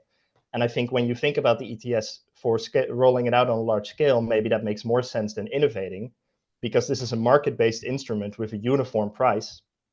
In the case where you fully integrate it, you're even talking about a price for emission reductions and for removals that's kind of linked to each other. I don't necessarily see how that stimulates innovation for techniques that are very expensive now, much more expensive than emission reduction, but also that have very varying costs between each other. So I wonder if we're really thinking enough about how this price mechanism, which is the core of the ETS, of the market functioning, how that interacts with this need for innovation. So I also think you really need to think about the effects on both the emission and the removal market. I think for this reason, when we're thinking about integrating the two, we feel more for the two market approach, where you kind of keep them both separate, but you link them in some sense. And it's, also this discussion about what's more important, removals or emissions. I think if your argument is that you need it to undo overshoots, then you need to prevent overshoots in the first place. This is exactly mitigation deterrence. You need to make sure that you have these emission reductions in the first place. So maybe that's an argument for pricing emissions higher than removals, I would say. And I think a fundamental aspect that I'm kind of interested in, that I haven't, it might be the connection, but I haven't really heard it today, is I don't think you can ask yourself the question of whether we should integrate removals into the ETS without asking how. And I know this is the second panel and we'll have a discussion on this, but I think these discussions are so linked to each other because the effects it has on both markets are fundamental and are determined by the way in which you integrate it. If you integrate it in a way where it's fully exchangeable, then you totally let go of the quantity of emissions that the system can do, for example, and you have no more control over this. But if you do it in a way where there's more of a split between the two, then you lose some of the market advantages, but you gain a lot of control as a regulator, as a policymaker, all of this. So I think that's very fundamental. I'm wondering if the panel had any thoughts on this last part, on whether they, because I feel like there are a lot of assumptions about what integrating would even look like if we don't have that discussion first. Thank you. Yeah, well, I think that the advantage of the second panel is that I can talk about what the first panel talked about, what the other guys can't do that. So, or at least I wouldn't allow it. So I think that is that's one thing. That the other thing that you refer to is, I think, the ETS price signal in innovation. And that is, is it fast enough? Is it fast enough, or is it a market failure? Because, the innovation guys don't recognize that the price is gonna go there, and as such, they're not innovating and they're not deploying. Is that a market failure? Is this the role of the regulator? Again, it's the same. We're going back to the same discussion. I'll give you the floor in a second. We're going back to the same discussion, and that discussion is how much do we trust market and how much we don't trust market. I mean, that's as simple as this. And I think we're seeing, look, I think that we're at the cusp of a different political arrangement with a different commission, whether it's going to be very different or not, I don't know, different parliament and what have you. And that is going to be a political discussion, because we are seeing a lot of reports basically saying, guys, we're not super efficient. We're not efficient because our markets are not integrated. We should integrate the financial markets and this market and that market and the energy market much more and so on. So if that is the case, is this going to be also a discussion about how efficient and how much efficiency plays a role in the consideration, how we go about doing this? Go ahead, please. Yeah, actually, Roel, you raised a really good point. I should have looked at this earlier. So Andre, you said at the start, there already is an integration between the ETS and CDR, because we have basically CDR projects are eligible under the Innovation Fund, which receives its funding from the ETS. So there is already a linkage that's there. Now, does it work very well? Well, we haven't seen many BECCS and DAX projects being selected under the Innovation Fund, and there's maybe questions we can have about looking at the criteria, but this is part of the discussion I think we need to look at as well, is that we have the revenues that come from the ETS that can be used to subsidize or get projects going for the technologies that we think we need. And if it's not working that well right now, well, maybe we need to reform the Innovation Fund itself and maybe have specific calls for certain technologies. So it's another angle on this connection, where there's too many degrees of separations or not. Let's make this very short, because Robert And only one thing. and Stefano, because she has more time. Yeah, but we wouldn't talk about the carbon removals at all if there wasn't ETS and carbon pricing with ETS. So that's I point out. So there won't be any removals technology, CCS, CCUS, BECCS, DAX, whatever you name it, without ETS. So that means that the driver for this thinking about the removals is carbon pricing as such. So this is why the ETS is so needed in the first place. Stefano? Yeah, I mean, don't want to touch on this very wide topic. We can stay here like hours, about that. But I want to repeat what you were saying about the political discussion. And I think that's, sorry for jumping out of this room, it's also sunny day, so it's something good. I don't blame you. But we also getting into a situation where we can have new policymakers joining us in 2-3 months. So there's also scope of bringing on the topic.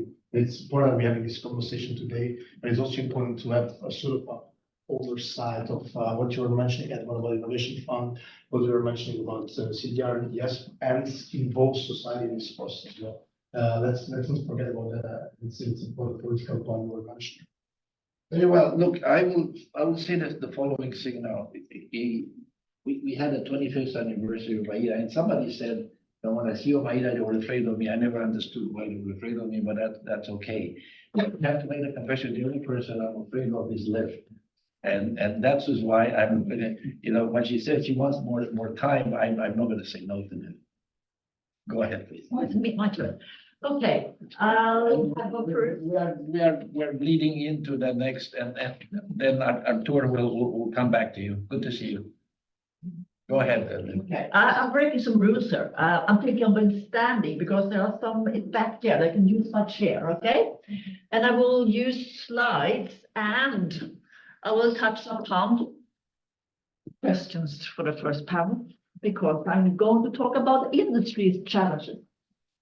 Listening to the debate now reminds me, I've been in renewables before climate, okay? I've been in the renewables revolution. What did we learn from that? If we did not have the subsidies, it would never happen. It would never happen in that speed. If we're going to decarbonize the total European industries, we also need the funding, and the funding is left out of the debate. We cannot compare our ETS, what is happening in the EIRA. They're just doing it if they can afford to do it, the bottom line. So to the ETS, this is a graph showing if we are going to keep the net reduction factor at present level going forward. We will be out of allowances by 2039. The line shows what's come from the European Environmental Agency. What have they collected with regards to projects within the ETS sectors to decarbonize? That's their trajectory. What's the difference? It's 800 million tons in 2040. This is a situation where Europe is much more ahead with other regions with regards to carbon regulation, having a steeper cut curve, having the highest cost on CO2, and we have no flexibility in the system. It's in plain and it's a competitive issue. At the same time, most industries, most installations in Europe are producing goods with the lowest carbon footprint in the world. But yet we have the highest operational cost. What does that mean for us? Less money to decarbonize. So we need flexibility. We need types of removals to help us out of this because there will be high residual emissions by 2040. Because technology, as also was said by Winston, it takes time to develop them, to implement them. And 16 years from now on is actually what is our circle. And if we have technologies, in the case of aluminium, we are developing technology. I come from Norsk Hydro, largest aluminium company in Europe. That we said, we are developing a new technology for greenfield, because we also need more production of low carbon products in Europe.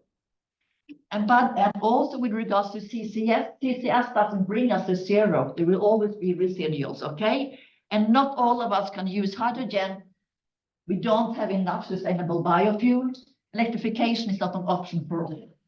And then also we need it for installation. If you want to deliver a net zero product, you need it.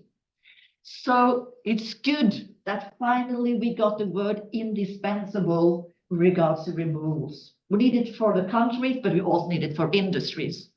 And if we fail with our policies, we see what we are witnessing today in Europe, a move out of industry, a closure. 50% of primary aluminium production has closed in Europe during the last 2 years. Norsk Hydro has shut down 20% of its capacity. What's the reason? High energy costs and CO2. Let's go to the next one. So how to reach a gap between the 800 million and the zero? Well, CCS is a solution for doing it, and also then the carbon removals. And if we look at the goal with regards to them 280 million CCS by 2040, what's the status today? Well, in Denmark, by 2026, we have the Ørsted Kalundborg hub, which plan to capture and store 430 million tons. There are 2 other CCS large projects coming up these days. But if we are going to reach the goal of 280, we need 651 projects like the one in Denmark, from now on to 240. That means we need 1 Danish project like that each 8 days from now on. Do somebody foresee that happen? And then with regards to engineering, and we also need them, ducts, 75 million, also requires a lot of investment, and we hardly started. So we think, going back to the industrial carbon management strategy, we are far behind, and that also includes financing. Next slide. There is a distrust today, we feel, as an industry with regards to that mitigation is not the first option. we as Norsk Hydro has looked into all types of emissions we have. What can we do to reduce it? That includes our development of a new technology for greenfield. We call it half zero. If we succeed, we have done some tests, very promising so far, but on a very small scale, we are able to deliver aluminium with a zero footprint. So that is for the greenfield. Then we come to the brownfield. Okay, CCS is an option, but we have very low concentration in the CO2 and other off gases. And at the same time, we have other gases, which makes it very complicated all to capture from it, okay? So we can foresee a capture rate from 40% to 80% if we succeed.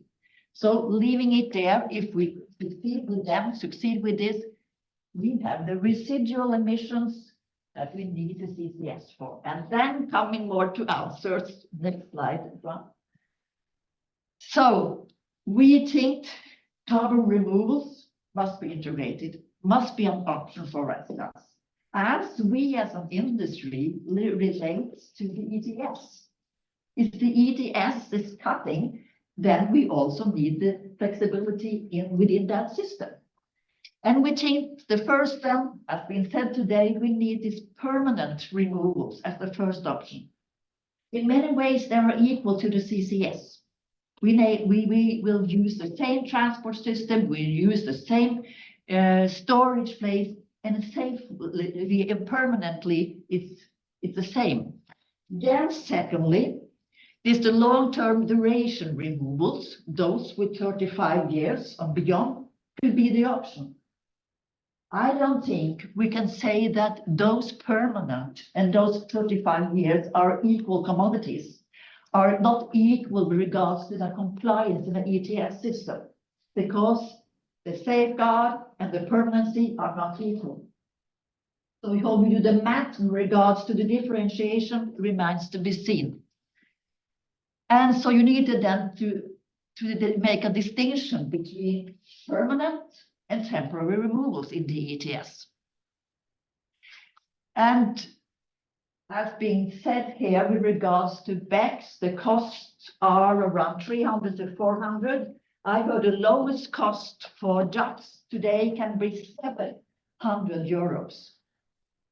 It's far beyond the ETS price. It's far beyond a price on CO2 cost also in a region we were moving in front of all other regions. So we need funding for these removals to make them financially a viable instrument for industries.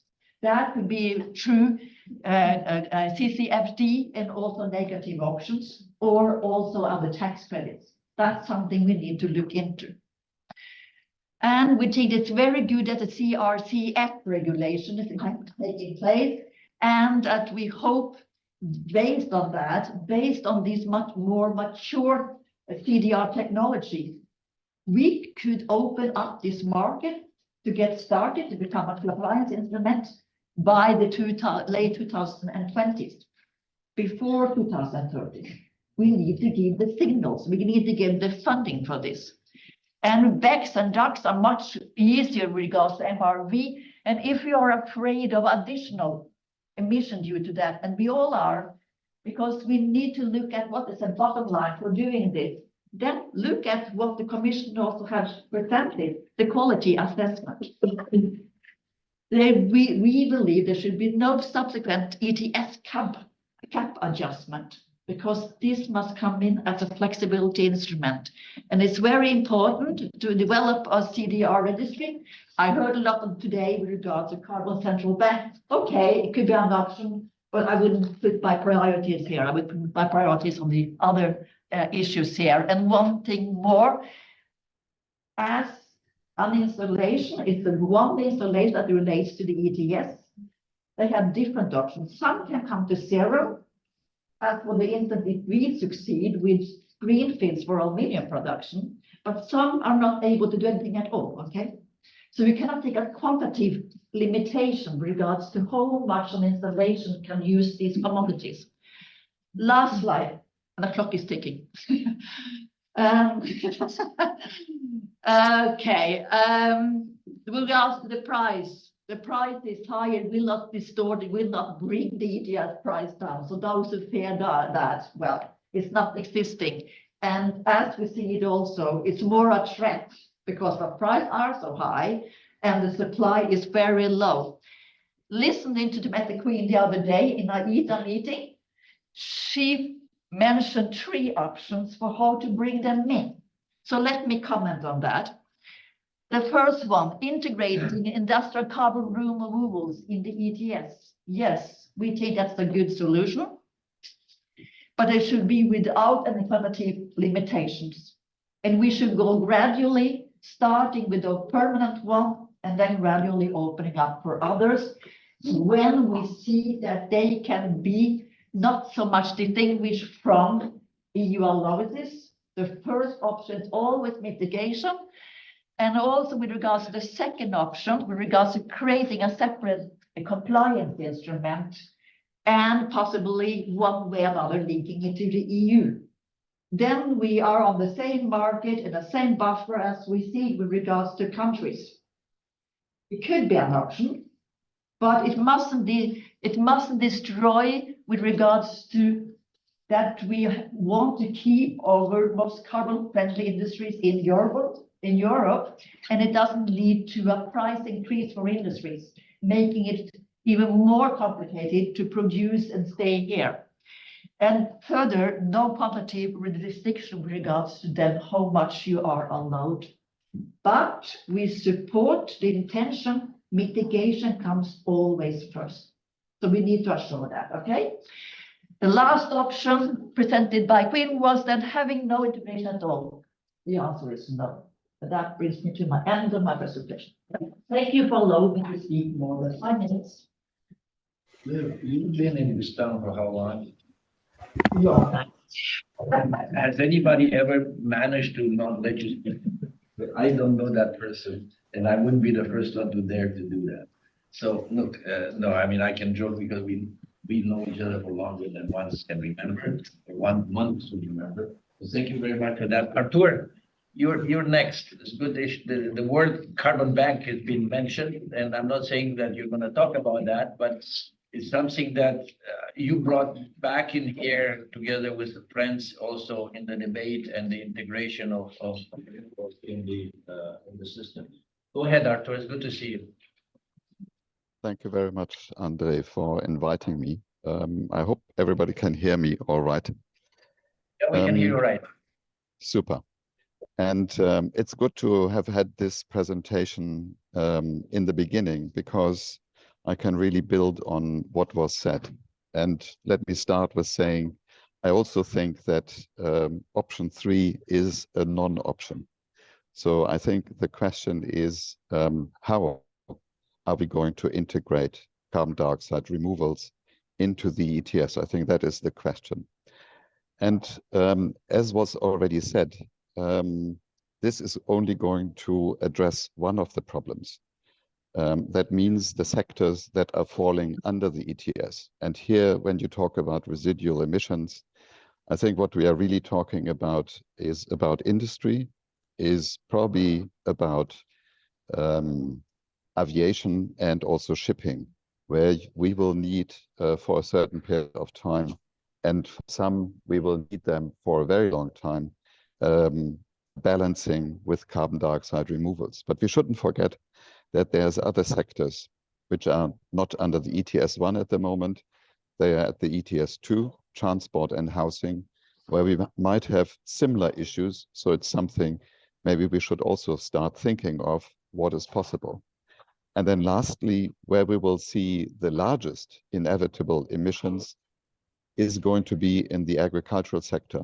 And at the moment, there is no ETS in the agriculture sector, but we will have for, I think, eternity, always to deal with residual emissions. So all of this will maybe have to be thought about when also thinking about the ETS, which is the most, I think, the one which is most pressing. But we need the ramp up of the technologies in the coming years, and I would agree with the assessment that we are only at an infant stage when it comes to this. And we have not a lot of time left in order to move up. It's good to see many startups working in this area, but many of them are running on a very slim budget line. So we don't know whether they will be able to survive even into the year 2030s, which will require a policy probably in addition to the ETS in the run-up in order to ramp up the whole supply of carbon dioxide removals. So now how to do this? And something was already said there. I think it's true that we don't need a cap adjustment if we want to start, because the cap under the ETS1 is running down very fast, as was shown on the slides. So the question is, at what time should we allow carbon dioxide removals to come into the system? And here, if I look ahead at all the modeling that has been done, it's probably when kind of the energy emissions run close to zero. And I think everybody expects that by the year 2035, around that. And then we will be stuck with a huge amount of inevitable emissions. So that might be the real starting point in order to allow the credits into the system. A lot has been said about emission reduction deterrence. And here, I think one way of getting around this is to really set a cap on the amount of carbon dioxide removals, or to also say which types of emissions can be covered with carbon dioxide removals. So that is something in the design one should think of. The most difficult part, and now, Andre, as you said, I need to move into the Carbon Central Bank, is the issue of permanence, which was already mentioned before. Because permanence, if this is not being resolved, this can lead to huge liabilities. And these liabilities might fall to the governments at the end of the story, particularly if companies go out of business and they would have used many temporary or credits from the carbon dioxide removals that have a timestamp on them, these non-permanent solutions. The reason that I believe one will need also non-permanent solutions, I think, is the price issue that was mentioned before. If it's true that the options that are related to CCS, you can only have at 300 to 400 euros per ton of carbon dioxide at the present point in time, I think then it is important to make use of the non-permanent solutions in the meantime. But that will require to deal with this issue of liability. And that is where the proposal is made to have a central bank which would deal with these type of non-permanence by, in the long term, getting to something which is quasi-permanent by replacing those credits that have come to their expiry date with new credits, and to do that forever. And the only institution that can promise this is something which is like a central bank. You don't have to call it like a central bank, but it will have to have these characteristics and the capability of doing so. Of course, the simplest case that has been discussed and was already discussed before is to do away with the non-permanent and not allow them into the system, but that might have implications in terms of the costs, where you could also think of allowing those types of carbon dioxide removal credits directly into the market so that the market participants would trade directly with them. But as I said, it might not be the most economic option. I think it's important that the Commission is going to look into this when the impact assessment is being drawn up in order to have a clear view on these issues. Lastly, I think in terms of what needs to be done in terms of the legislation, I think under the ETS, as everybody knows, carbon capture and storage is already included. So what now needs to be done is how to take account of carbon dioxide removals, where we talk about carbon that comes from the atmosphere. We do have already emissions of that type under the ETS. I think, if I'm not mistaken, it's around 120, 130, 140 million tons of carbon dioxide of biogen origin. So that's the biomass that is being burned by installations that have an obligation under the ETS, but they are zero rated. So if these would capture this biogen carbon and put it into permanent storage, then this should receive a certificate, which could then, if one wanted, trade directly in the ETS, or if one goes with the way of a central carbon bank, then the carbon bank would procure those, and in that way allow for the balancing of the emissions under the sector. Final point is that at the end of the day, balancing the residual emissions is going to be, in the long run, the smaller part that needs to happen, because we also know that after net zero comes net negative. And that is only in 25 years' time. And there might be some of the member states who will have to start thinking of net negative before that. We have seen some of the member states are making announcements that they are going to go net zero already before the year 2040. So for them, becoming net negative is an issue, and that, I think, is something that is, to my liking, not going to be put onto the shoulders of the installations under the ETS, but that is something where the society at large will have to cater for. So it's more like a public procurement program that will have to happen, but it's something one needs to look at, and how this is also going to be locked into the European climate architecture. I think one of the points of access there would be thinking maybe of the effort sharing regulation, where some of the member states might have to assume negative targets in the medium term already. Thank you very much. Thank you very much also for clarifying the role that you see for the proposal of the carbon bank, because it's something where a carbon bank-like institution or facility or whatever you want to call, because some of us, many of us, kind of went enthusiastic and kind of see a role of market management, and maybe that was, let's say, a normal thing to discuss or not, but clearly the way I understand that you're looking at this as something dealing with the non-permanence and providing the liability, covering the liability. Now that something that also maybe somebody should talk to the supervisory board in the UNFCCC. Ingo, you're a little bit different from this other guy. It says you're the bank, and it is all bankable. Fantastic. Thank you very much for the invitation and the chance to participate in this event. Great discussion as always at one of your events. Before I start, let me just add a disclaimer that this is a personal opinion and that does not necessarily need to reflect the view of BBVA. I mean, the initial question, and this was discussed in various shapes and forms, is why do I think that CDR should be included in the EU ETS 1?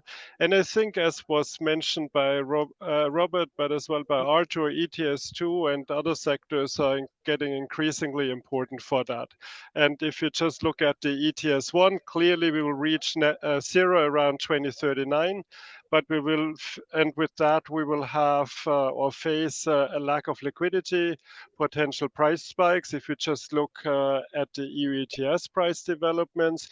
But equally, and Arthur mentioned that we will still have residual emissions in industry, in aviation, and if we look into ETS 2, then of course transport and housing. And for that, we will need something that can keep us producing in the future. Then the question is, how do we make it happen? And it comes back to the discussion about the carrot and the sticks. Do we need a carrot like in the US with the IRA, or do we prefer a stick like a carbon price on that side? And clearly, what do we want to have? We want to attract private investments. We want to make these assets, these investments bankable, and we want to incentivize investments at scale. So not just pilot projects, but we need obviously a huge amount of those and cost effectively. The EU ETS has, in addition, the advantage that we get price transparency around these topics. If we look at the discussion and as well what's being discussed in other ways, I would expect we need both the carrot and the stick, and possibly, especially in the beginning, a carrot, some kind of subsidies.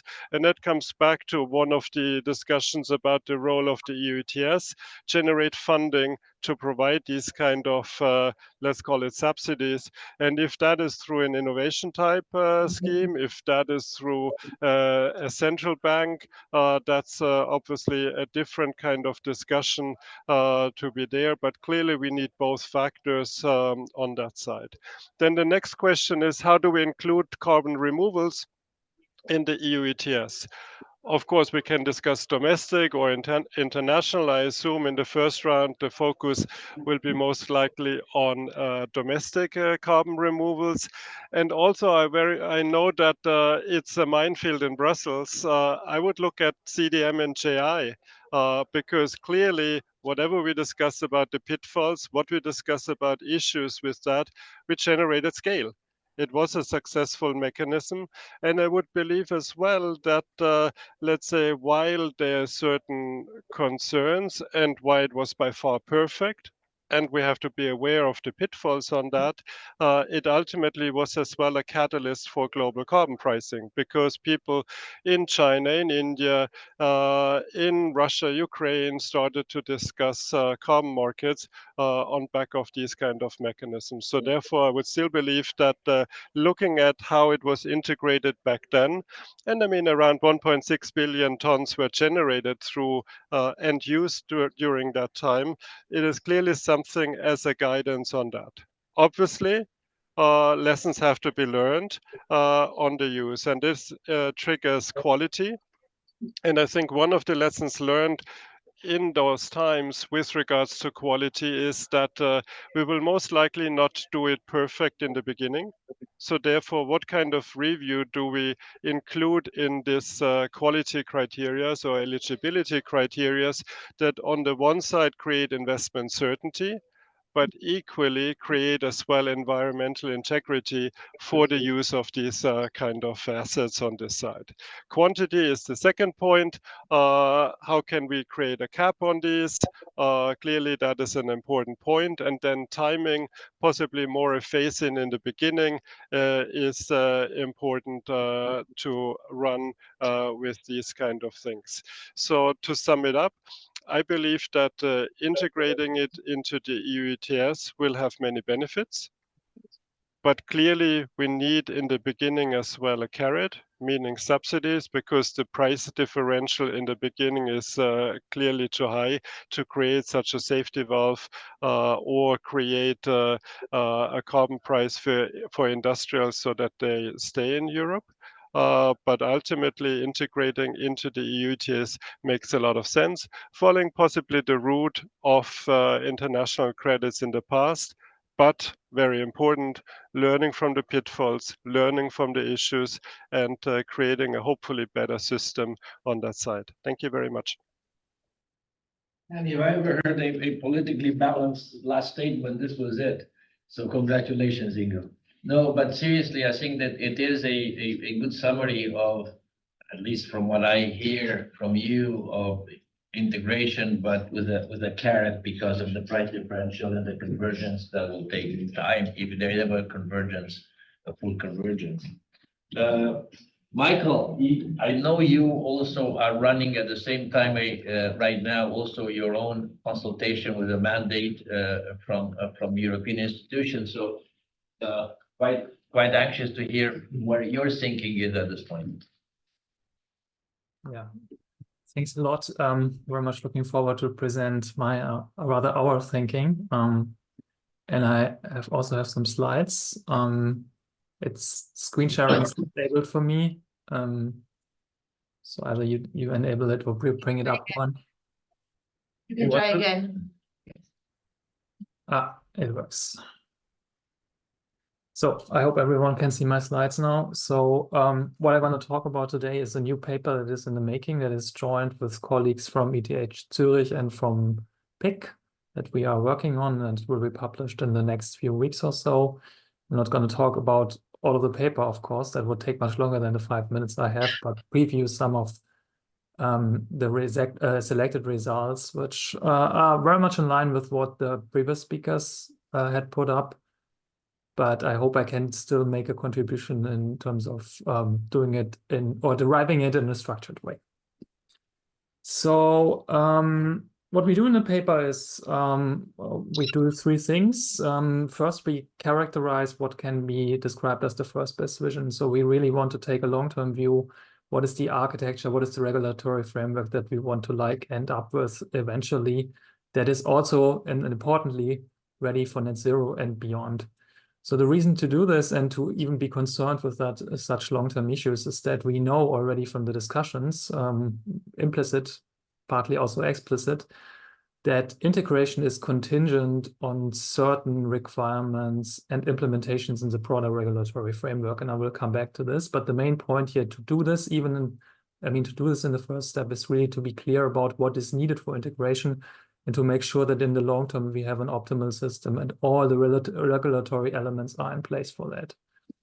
In the second step, we take that optimal situation as given, and in a kind of backward induction logic, we would look at how integrating CDR, permanent CDR into the ETS would unfold in terms of market dynamics, volumes, and prices. And very importantly, we do not consider the risks, the main risk here, which is mitigation, deterrence, and excessive use of biomass. So that is, again, a first best look on how things could turn out, but being ignorant for the time being. And then in the third step, we ask ourselves the questions, okay, how would things change if we explicitly consider this risk? And in this talk, I'm going to leave out one, even though I think it's very important for the sake of time. I only shortly touch two, because this is essentially the why question, and then go a bit deeper into three, which is the how question. So starting with the numerical analysis, and this is basically to get an idea of the order of magnitudes and to have some numbers. It's nothing really new here. It's just another calculation to be put on the table. So using our model, we do compare two scenarios. One is the status quo in which permanent carbon removals are excluded, and then we integrate them. And without going into the details of the figures, which are hard to read anyways, the main takeaway is here that integrating CDR cuts long-term prices, and to a substantial level. This is from over 600 euro per ton, which is the long-term price in a scenario without integration, down to 300 euro per ton. This is, of course, very much dependent on cost assumptions, but it's, I think, a reasonable order of magnitude.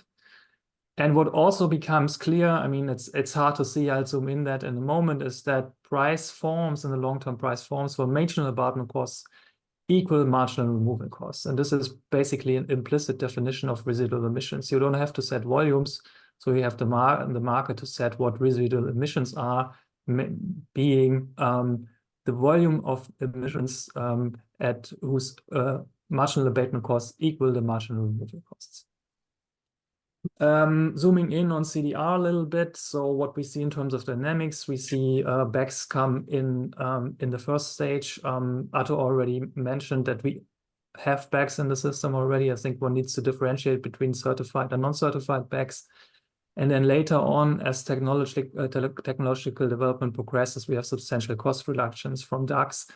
And then, so to speak, DACS takes over in the long run. And in the base case, we have volumes of around 50 megatons, but this can change substantially depending on global deployment, because we know that technological progress is very much driven by global deployment, notably the US. And so numbers can vary considerably in size depending on how this unfolds on the international level. So moving to the third part, and then basically coming to the gist of our paper, the sequencing idea and how to sequence removal into the ETS. it's of course important to reestablish what is, I think, very much established knowledge already, actually, but I just quickly go through that, and that it's the two risks that we are facing.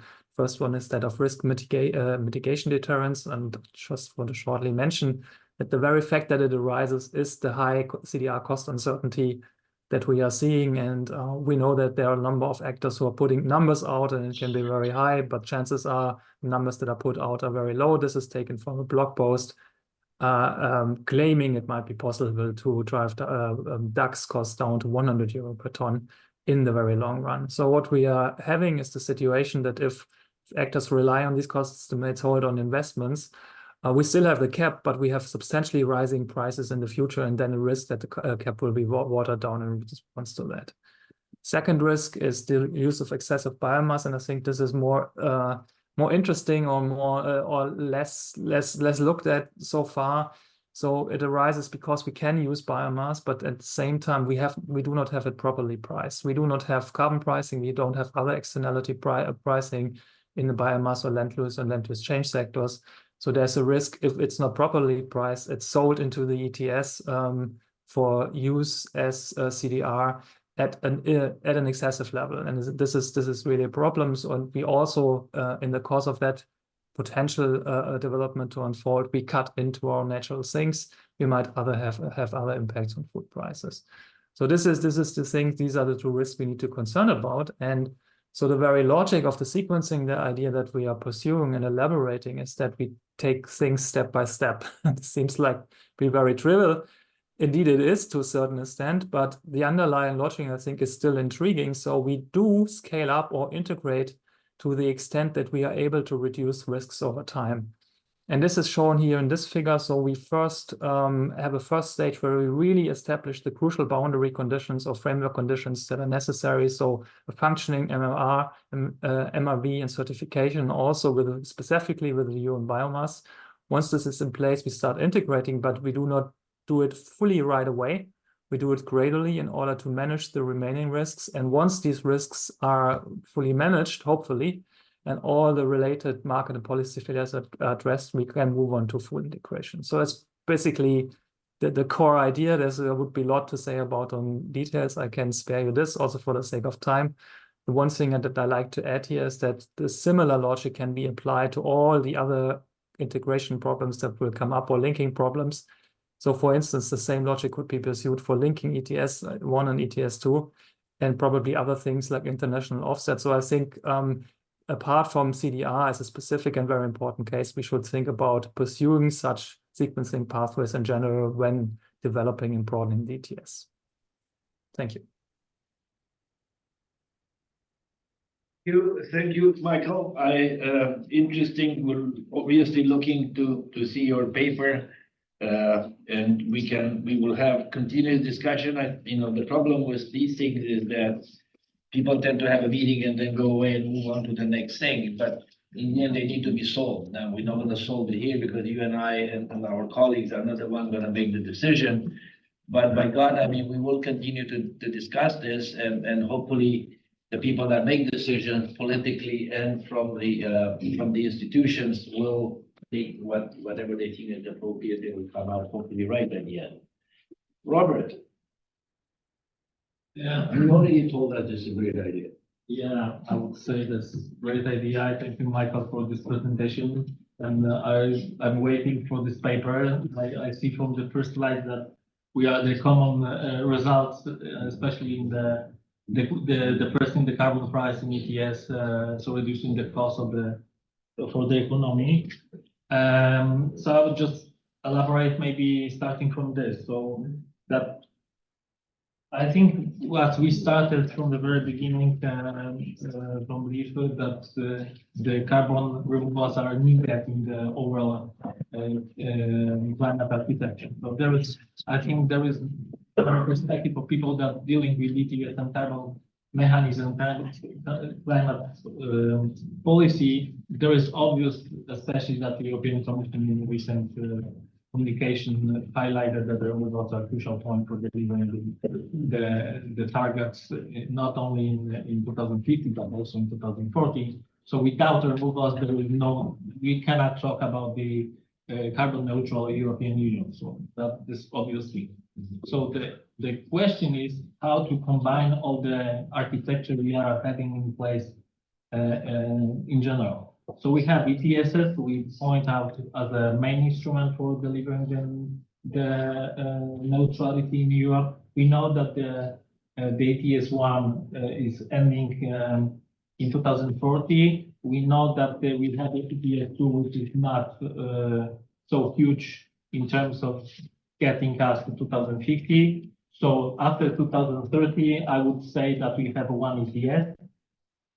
Maybe not for overall economy because agriculture is very, it's tempting. I know that the European Commission is working on that, and you pointed out that you have to focus exactly on the cost. We analyze that, so I don't see carbon pricing instrument as such like ETS in this sector. But we see this sector as tempting for introducing removals solutions.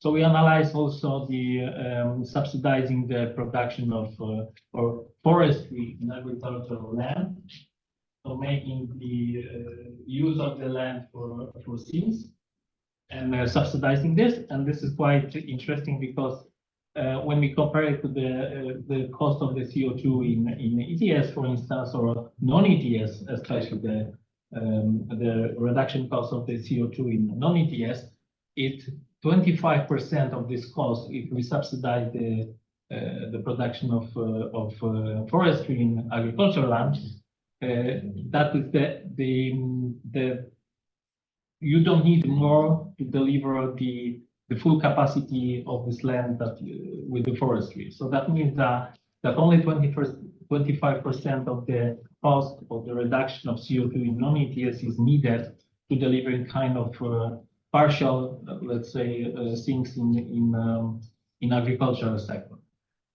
So this is one thing. So, but the obvious thing is that we need this removal not only because we need it for the CO2 reduction, but we also need it for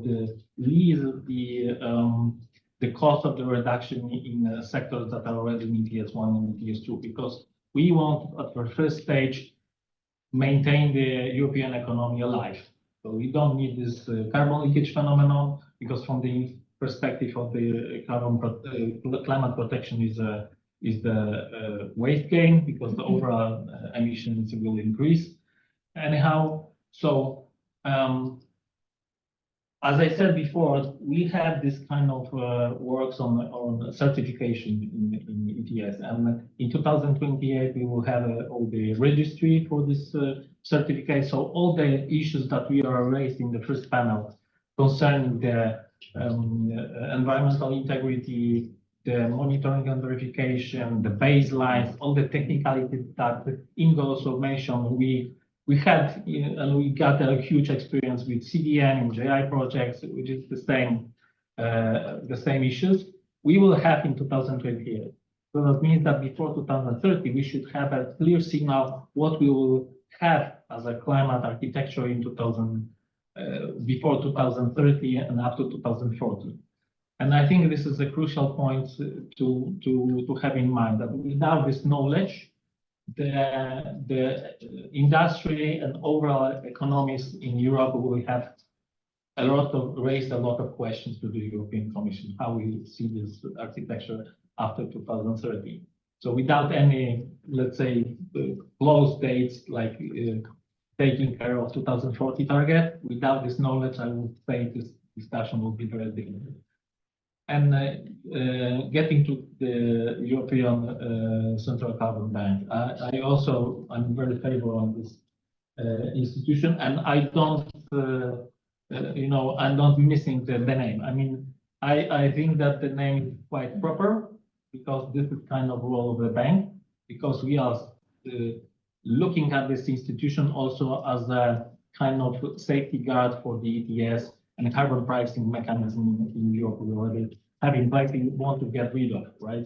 So if you have a lot of instruments within the ETS, so we've got market stability reserve, we have Article 29A, we have a lot of internal technicalities which are in long term not needed. If we have a kind of simplified institutions that take care of making, let's say, smooth integration between the removals and ETS.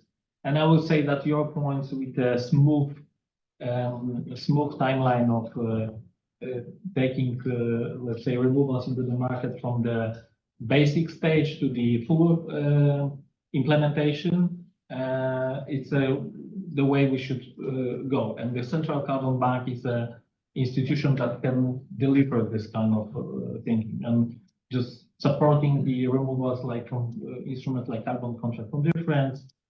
Many instruments you can impose to deliver the proper price for the technologies that we should have in place in 2040. Thank you, Robert. I want you to be the first one to know that, based on what Robert is saying and what Artur said, that I'm the first one lobbying for a seat on this board on Central Bank. So just so you know, so you can take it back to your colleagues. But anyway, I think Artur is first in line probably.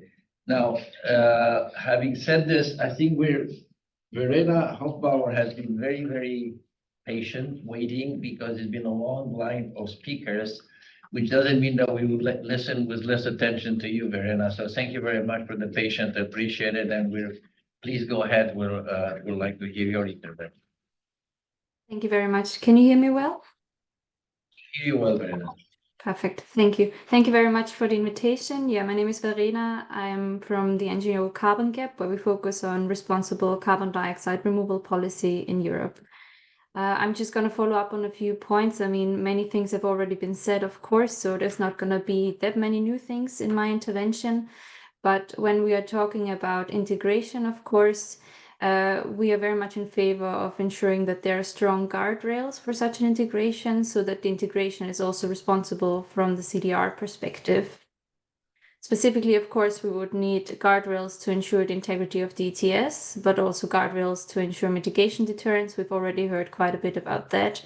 And when it comes to the methods, we are very much in favor of only including CDR methods with permanent storage and precisely measurable climate benefits. We would also be in favor of having at least an initial quantitative limit to test the effect of an introduction of CDR into the ETS.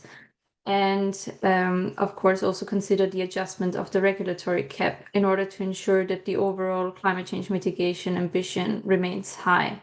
This is, of course, all if we integrate into the ETS, because there's, of course, also other options on the table that maybe today were not discussed as much. An alternative also that I wanted to add, or a potential step in the sequencing of introducing CDR into the ETS, would be a removal trading system. This was proposed last year by Ecologic, and it's generally focusing on creating a separate removal trading system that is dedicated to CDR and to scaling up CDR. So it would be very much fit to the needs that the CDR sector has in scaling up. The idea would be to oblige a set of entities to either directly remove carbon themselves or purchase CDR credits that have been certified and fall under this high permanence category. And this obligation would be starting at a minimum and gradually scaling over time, and would also, of course, reflect the speed at which the CDR sector can actually scale. The reason why this might also be an interesting proposal, at least for an intermediate step before an integration into the ETS could potentially happen, is because it would not mix emission reductions and carbon removals in a first step. So we would have a lower mitigation deterrence risk, hopefully. And another point that we could also consider, of course, if we have a separate system, we could also look at potentially including other entities that we have currently not covered under the ETS. It could be a number of entities, for example, also based on the ability to pay, just as one example. But there's, of course, also downsides to the system. So, for example, if we're looking at covering both entities that are under the ETS and also obliging them under the RTS to pay for carbon removals, then we would, of course, create a double burden, and we would probably also create further complication in the overall policy system. So yeah, as already mentioned, there's the potential to link this removal trading system to the ETS later on. And overall, I would also like to follow previous speakers and say that we're very much looking forward to seeing further studies and further research on the potential options and seeing exactly what the risks and the opportunities are for each of the options. This is, of course, still a relatively early discussion, so we're looking forward to seeing where it goes, but also a few general considerations when we're talking about integration overall, no matter which type of integration we're looking at. It's, of course, to consider the wider policy framework that needs to be in place for CDR, and of course also which other adjustment needs to be made in policies, like for example also the CBAM and the role that CDR could potentially play in the other key policy pillars of the EU, like also the effort sharing regulation, which was already briefly mentioned, and of course the effects on the LULUCF sector. And then another important point that has also been mentioned is the building blocks we would need to have before we integrate CDR either into DTS or an alternative system, which is, of course, first of all, to have down the monitoring, reporting, and verification criteria. This is, of course, currently being developed under the CRCF. But then also moving on to make sure to signal our plans early on, to make sure everyone is on board and knowing where we're heading. And then, of course, also consider which kind of procurement and deployment incentives we might need in order to actually have the relevant quantities of CDR available by the time we want to use them in whichever instrument we are looking at. And then last but not least, I think a very important point that was also briefly touched upon, but that we need to really be aware of, is the question of the sustainability of CDR and the sustainability implications that we have when both looking at BECCS, which was already mentioned, of course, with the sustainable biomass supply and also trade-offs with other sectors and other policy goals that we have. And also, of course, trade-offs actually with the land sink, but also looking at direct air capture and the quantities of renewable low carbon energy that we would need for that. So we would also need to ensure that there's sufficient quantities of that also don't hinder our emission reductions in other sectors. So yeah, those are my key points. Thank you so much. Looking forward to the discussion. Verena, thank you very much again for the patience, and I think that a number of options that are kind of emerging one way or another, but clearly different ways of looking at this. We've also written something a few years back, I think it was before COVID, I'm looking for a time, about storage obligation and carbon storage units, which is the incipient way, considering you have the 50 million tons of storage obligation. You got to do something with the storage if you have an obligation. But anyway, I think the other thing that I come back to this is that probably a number of ways you can cut this.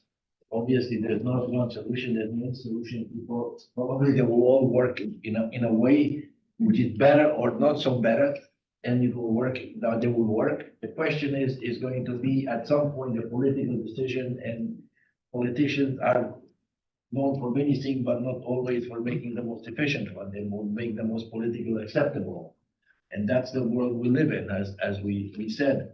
Now, again, the speakers now are all in the same. This is like the UEFA. We're all in the same pot now. We're out of the groups. We're on the same pot. Everybody can speak about anything you want. And you heard options. You heard concerns. You heard. I think, Mark, you're nodding quite vigorously at some point, and I think you're also maybe wanting to intervene. So this EPRCSD, as long as the civilized conversation, everything is welcome. So go ahead, please. Anybody wants to jump in, and I'm looking also at people on the screen. If there are any hands up on the screen, Lou, you wanted to come back, and I think that I'm not sure whether you're still okay. Allow me. Yeah, are you still? Yeah, you're still here. You're still with us. Go ahead, please. Yeah, I want to start by thanking all the speakers for very interesting presentations and keynotes. I think it's a very good way to start this very complex discussion. One thing that I'm thinking about here, again, from a policy perspective as well, is that we seem to be conflating two issues. We have the need to have CDR and to scale this up, especially for net negative, and to be able to have this option in the future, on the one hand. And we have a problem with our current industrial sector and the way that we've set up the ETS1 in particular, with a price path where there are some concerns whether this is the correct path and something that we can really deliver on. And these two are being kind of conflated by having a one-size-fits-all solution, which is to think about integrating directly into the ETS. And this is a common thread in many of the interventions that we just heard or the presentations, which is that to solve this issue, we need to combine the quantities of both of these, and we need to somehow set them to be informed by each other.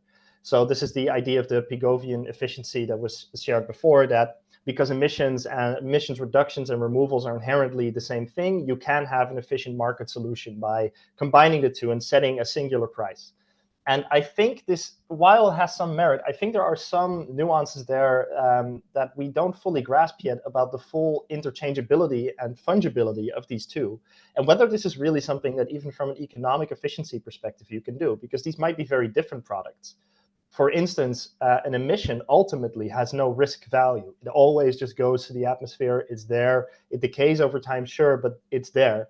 Whereas any form of removals, no matter how permanent, does have this extinction level risk almost, which is very extreme, you know, but there is always, they aren't fully fungible in that sense. So even that before you can use the economic theory there to equate the two, you really need to have that answer.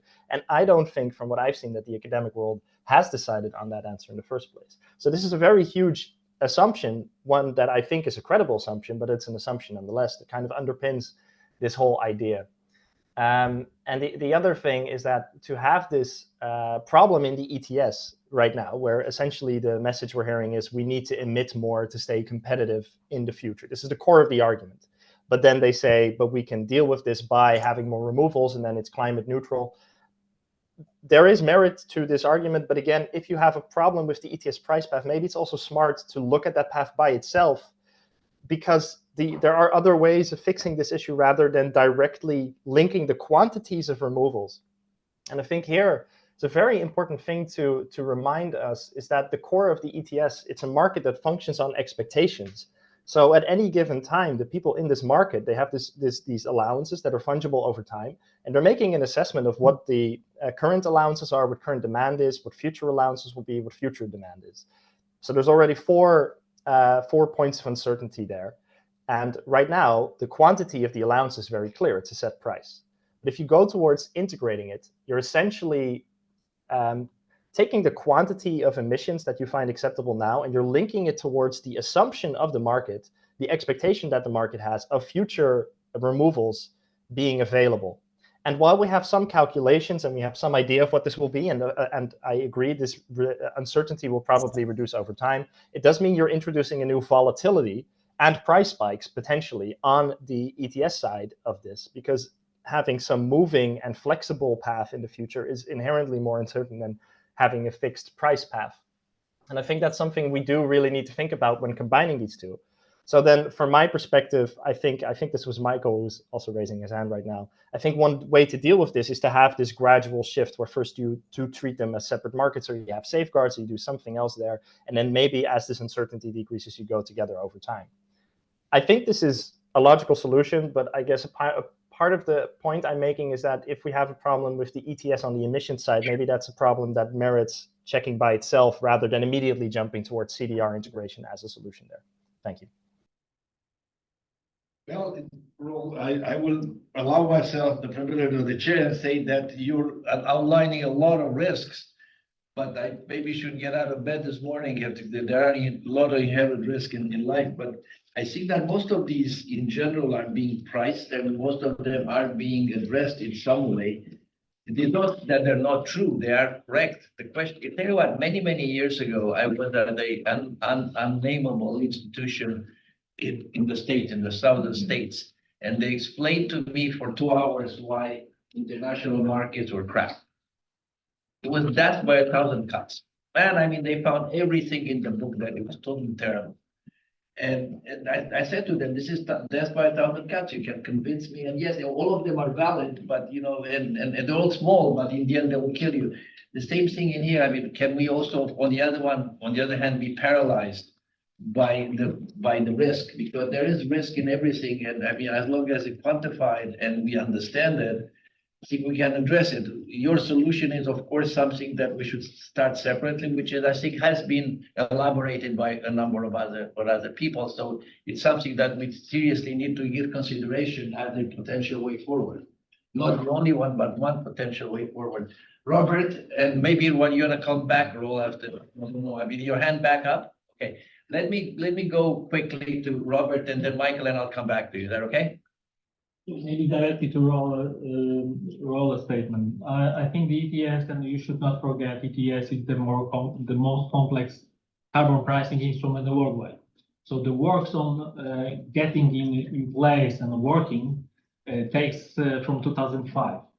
So I don't know if you are in details in how ETS works, but you are right that this is a demand driven instrument. That is, you got the number of allowances that you have on the market, which are resulting from the target itself in ETS, which is quite tight. It's 62% reduction up to 2030 comparing to 2005 levels. So it's very tight, and but you don't know that there is inside of ETS a lot of instruments that are maintaining the price as such, and also the level of emissions that you can release in this decade. So you use these allowances in different ways. So you're supporting the different instruments like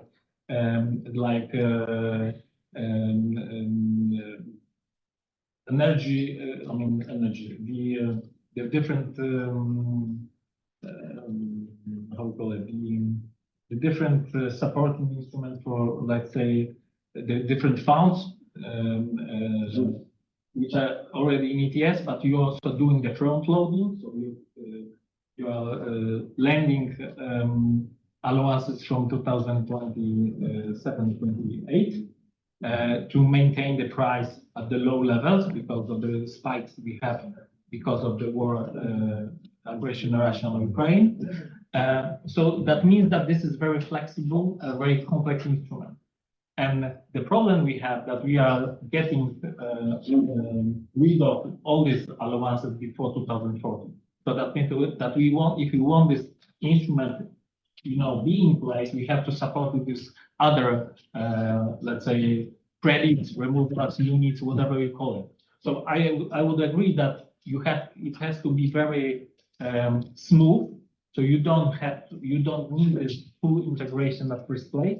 So you have to look at the quality of the removals in first place, and then put them on the market to ease the cost of the reduction and the pathway to maintain this technology in place in up to 2050. So this is the reason that this institution like Carbon Bank should be in place. So to also take care of liquidity and providing the stabilization of the price signal in ETS as such. So I would point that without ETS, there is no chance that the European Union could deliver the reduction at such a scale, because otherwise you have to impose the taxes on the local or country level, which is impossible. And you can take first stage like Germany with the ETS2, which is also problematic, and you can take the carbon tax on transport sector in France, which took 10 years and results nothing. So I mean, this is not possible to do it on the scale of the country level. Okay, Michael, you're next, and then roll, but then I'll come back to all the panelists and get like a very short statement. But Michael, you're an economist. I want to be economist. So I want to ask you a question. So what would happen from an economist point of view if you were to integrate 600 euros a ton now into the ETS? What would happen? I mean, the price is not going to jump because MSR will. Well, what will happen? Because people are simply not gonna do the projects, or what will happen? I'm just curious, in your view. No, if that's okay for you, Andy, I would like to go back to the efficiency condition because I was kind of challenged on that. And as an economist, I first of all feel obliged to respond when efficiency is challenged. So, well, you have a point. I mean, I give you that. Technically, we do have leakage, even in permanent removals. I mean, some degree of leakage. That's right. So you would not have a full equality or full fungibility. You would need to adjust for the leakage rate, which hopefully is very low. So you would have some sort of discounting or leakage adjustment factor in that. I give you that. I mean, it was a more practical argument, but I think the general gist holds. This more or less applies to all kind of, I mean, that whole consideration. I think the true value of equating that only becomes clear if you compare permanent with non-permanent, because this is a totally different order of magnitude. So I think for the sake of the argument, I think it was fair to say that there's equality. But I think the more important point, and Andre, you already touched upon that, is what do you expect from markets and from the price signal? And I very much concur with you, Andre. So you need to put risk into the market. You just need to be able to understand it, because there is value putting risk into a market, because the market is both a price discovery or discovery system in the way the price evolves. So we want to see how prices or how information about uncertainty is aggregated into the price and learn something from that. And we would also like to be able to hedge ideally through markets. And this becomes even clearer when we think about, okay, what would we do alternatively if we do not would, for the sake of the argument, assume the equality and let the market decide about what residual emissions would be. So we would need to have some sort of administrative engineering kind of process that would tell us, okay, this is the amount of residual emissions. So I think the true value of markets, especially in the long term, becomes clear by imagining how the opposite would work. And this can become very critical with the notion of residual emission, because all of us are very much aware how important this concept is, especially in terms of shaping expectations. And this is what it's about at this stage. Michael, thank you. I tell you what, Roel, I will ask you kindly to be very, very, very, very short, because I'd like to go through the other panelists and give them the opportunity for a very short intervention. So go ahead, please. I will do my best. I think there were some great responses from both Robert and Michael. I think we're actually very closely together. I think if I understand Robert correctly as well, I think a point you were making is it's unrealistic to expect that we can build a massive instrument to find another way to ensure okay, so you're nodding, to ensure CDR. I think I agree there, but the question here is, do you need direct integration to do so, or can you in some other ways use financial streams that come from the ETS to do so? And in my view, when you do something that involves two markets rather than one, and it's not linked directly, I wouldn't call that integration without another qualifier. I think that is probably the direction we are heading in Europe, because this is a massive instrument. This is the only thing that can generate tens, if not hundreds of billions of euros that we need to engage for CDR. I'm also an economist. I'm also making a point about, is linking the price mechanism particularly what we want, or do we want some more freedom and some more political control over how we do these two things? And I think this is kind of what Michael is saying as well. I think you're fully correct that the general gist of it does hold, that the signal of the price of removals and the price of emissions at some quantity has a link to each other. But again, I don't think we need to immediately jump to a market there. As long as you have an ETS price with some path, then you know for that price what the residual emissions are at that price point. And you can set that path over time as well. So you learn, you have this price discovery mechanism for that quantity set on that side. And then on the removal side, you can have the same thing if you have something like reverse auction at a given quantity. You still have this price discovery. So that's still in there. So I think it's not immediately a massive centrally planned economy where you do the thing. You can have two markets, use the information you learn from that and feed that in. Also because I think residual emissions are also inherently political. Okay, I have to be very short, I think. There was one more point about risk that was being made. Yes, risk you can price into the market. That's very good. Some of them you may not be able to. I'm very aware of how that works. I do think there are some risks that the market probably cannot, at this point in time, assess very well. And that's why you might. Okay, thanks, guys. Okay, Martin, because you're on the screen and I always encourage people, but very, very short. I'm really serious, very short intervention. Apologies for this. Go ahead. No worries. Yeah, Martin from the climate think tank Concito. Just to echo Roel a lot on like the different issues we foresee in the ETS right ahead, because I think sometimes you have a price possible problem in the ETS going forward, but there will be many different mechanisms which we can use there. You also have the question of scaling up of CDR. There will be many different mechanisms. So I also agree that we shouldn't jump to the conclusion that a mechanism like the carbon central bank should fit both issues at once. I think that's a very big regulatory intervention in the market. And then just to agreed a lot with Michael in terms of sustainability issues. We especially see that around bio-CCS.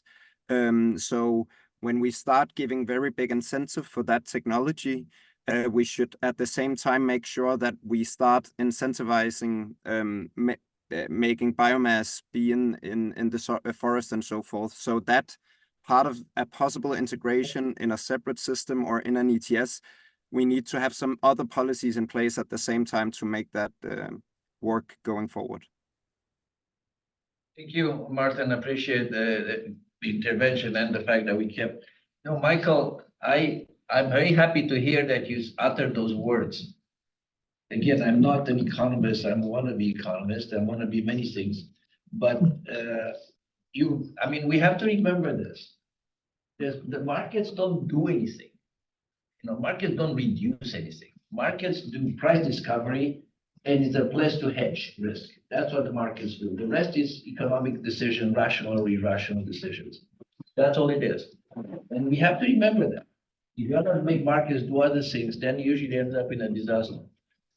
Now, let me go back, since Robert and Michael, you guys have used your time. We'll go to Verena first, and then to Ingo, Liv, and Artur. Verena, any last words from your side? Not really. Thank you very much for the discussion. I think it's been very interesting to hear the different viewpoints and also highlight some of the questions where we still want to look more into. For example, for me, taking away the question of safeguards is probably something we want to explore more, and also the alternatives and the different forms of integration and how they would look like exactly. I think it will be interesting to explore that more in the coming months. Thank you. And thank you very much, Ingo. Thank you very much. Great discussion. I sell my time credits to Artur and Liv. Thank you. Well, I think Liv will not say no. Artur? That's right. Artur, go ahead, please. Okay. Artur, you go first. Thank you. Thanks, Ingo, for your time credits. I now need to use them very wisely. I think that this discussion showed that we probably roughly know the way forward.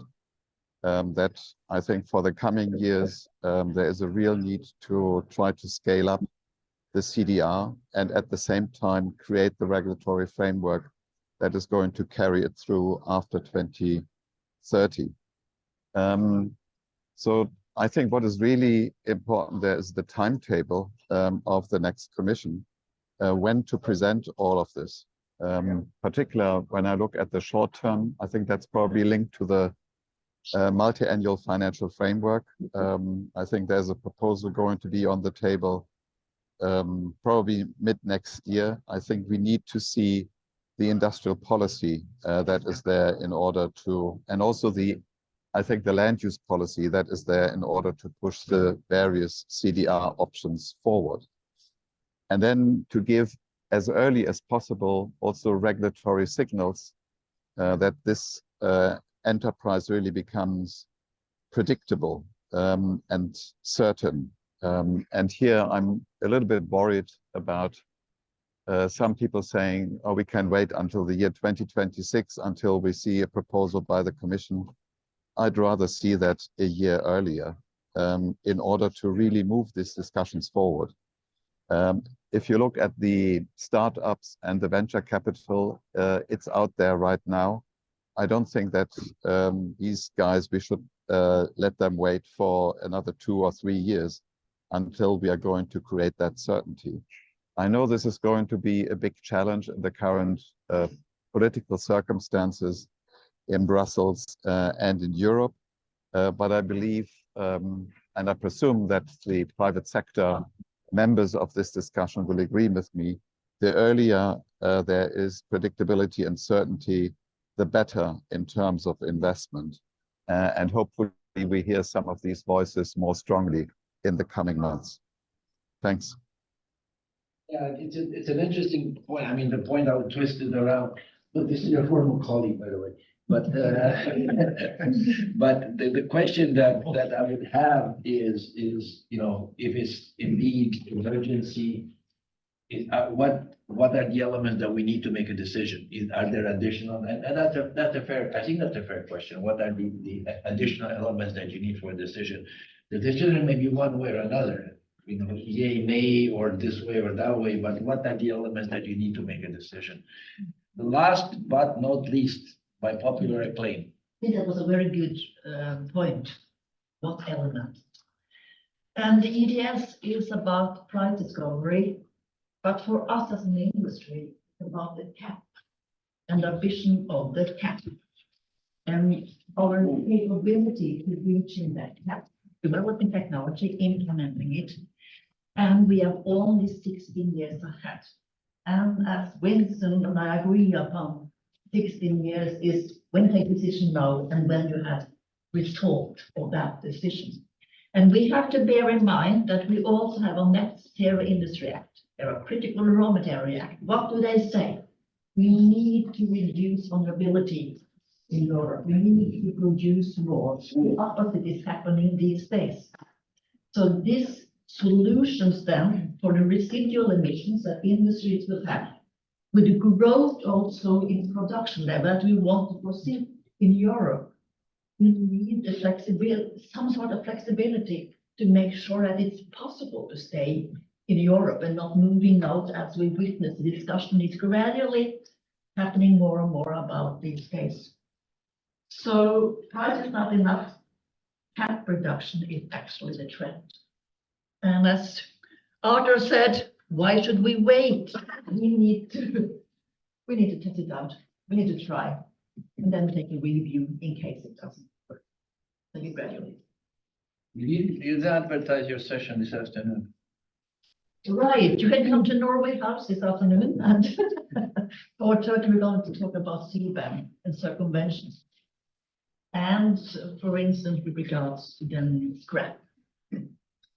Okay, well, look, I want to thank everybody for being here, and also, again, going back, because this is, you know, I encourage my colleagues who have been silent, Juan and Elena, Juan, that have been instrumental, and they are working on paper that I'm writing for EY, that's doing good sometimes. So, I mean, you guys wrote the paper for them essentially today, so they all they have to do is go through their notes and write it.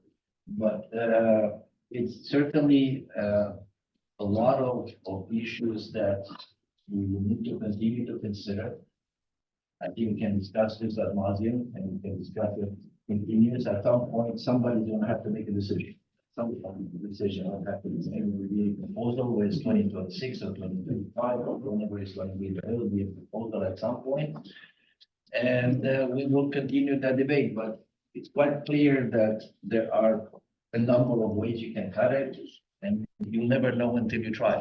You know, this is regulation, so it's not really to try one way and try a second way. We know that, we understand that.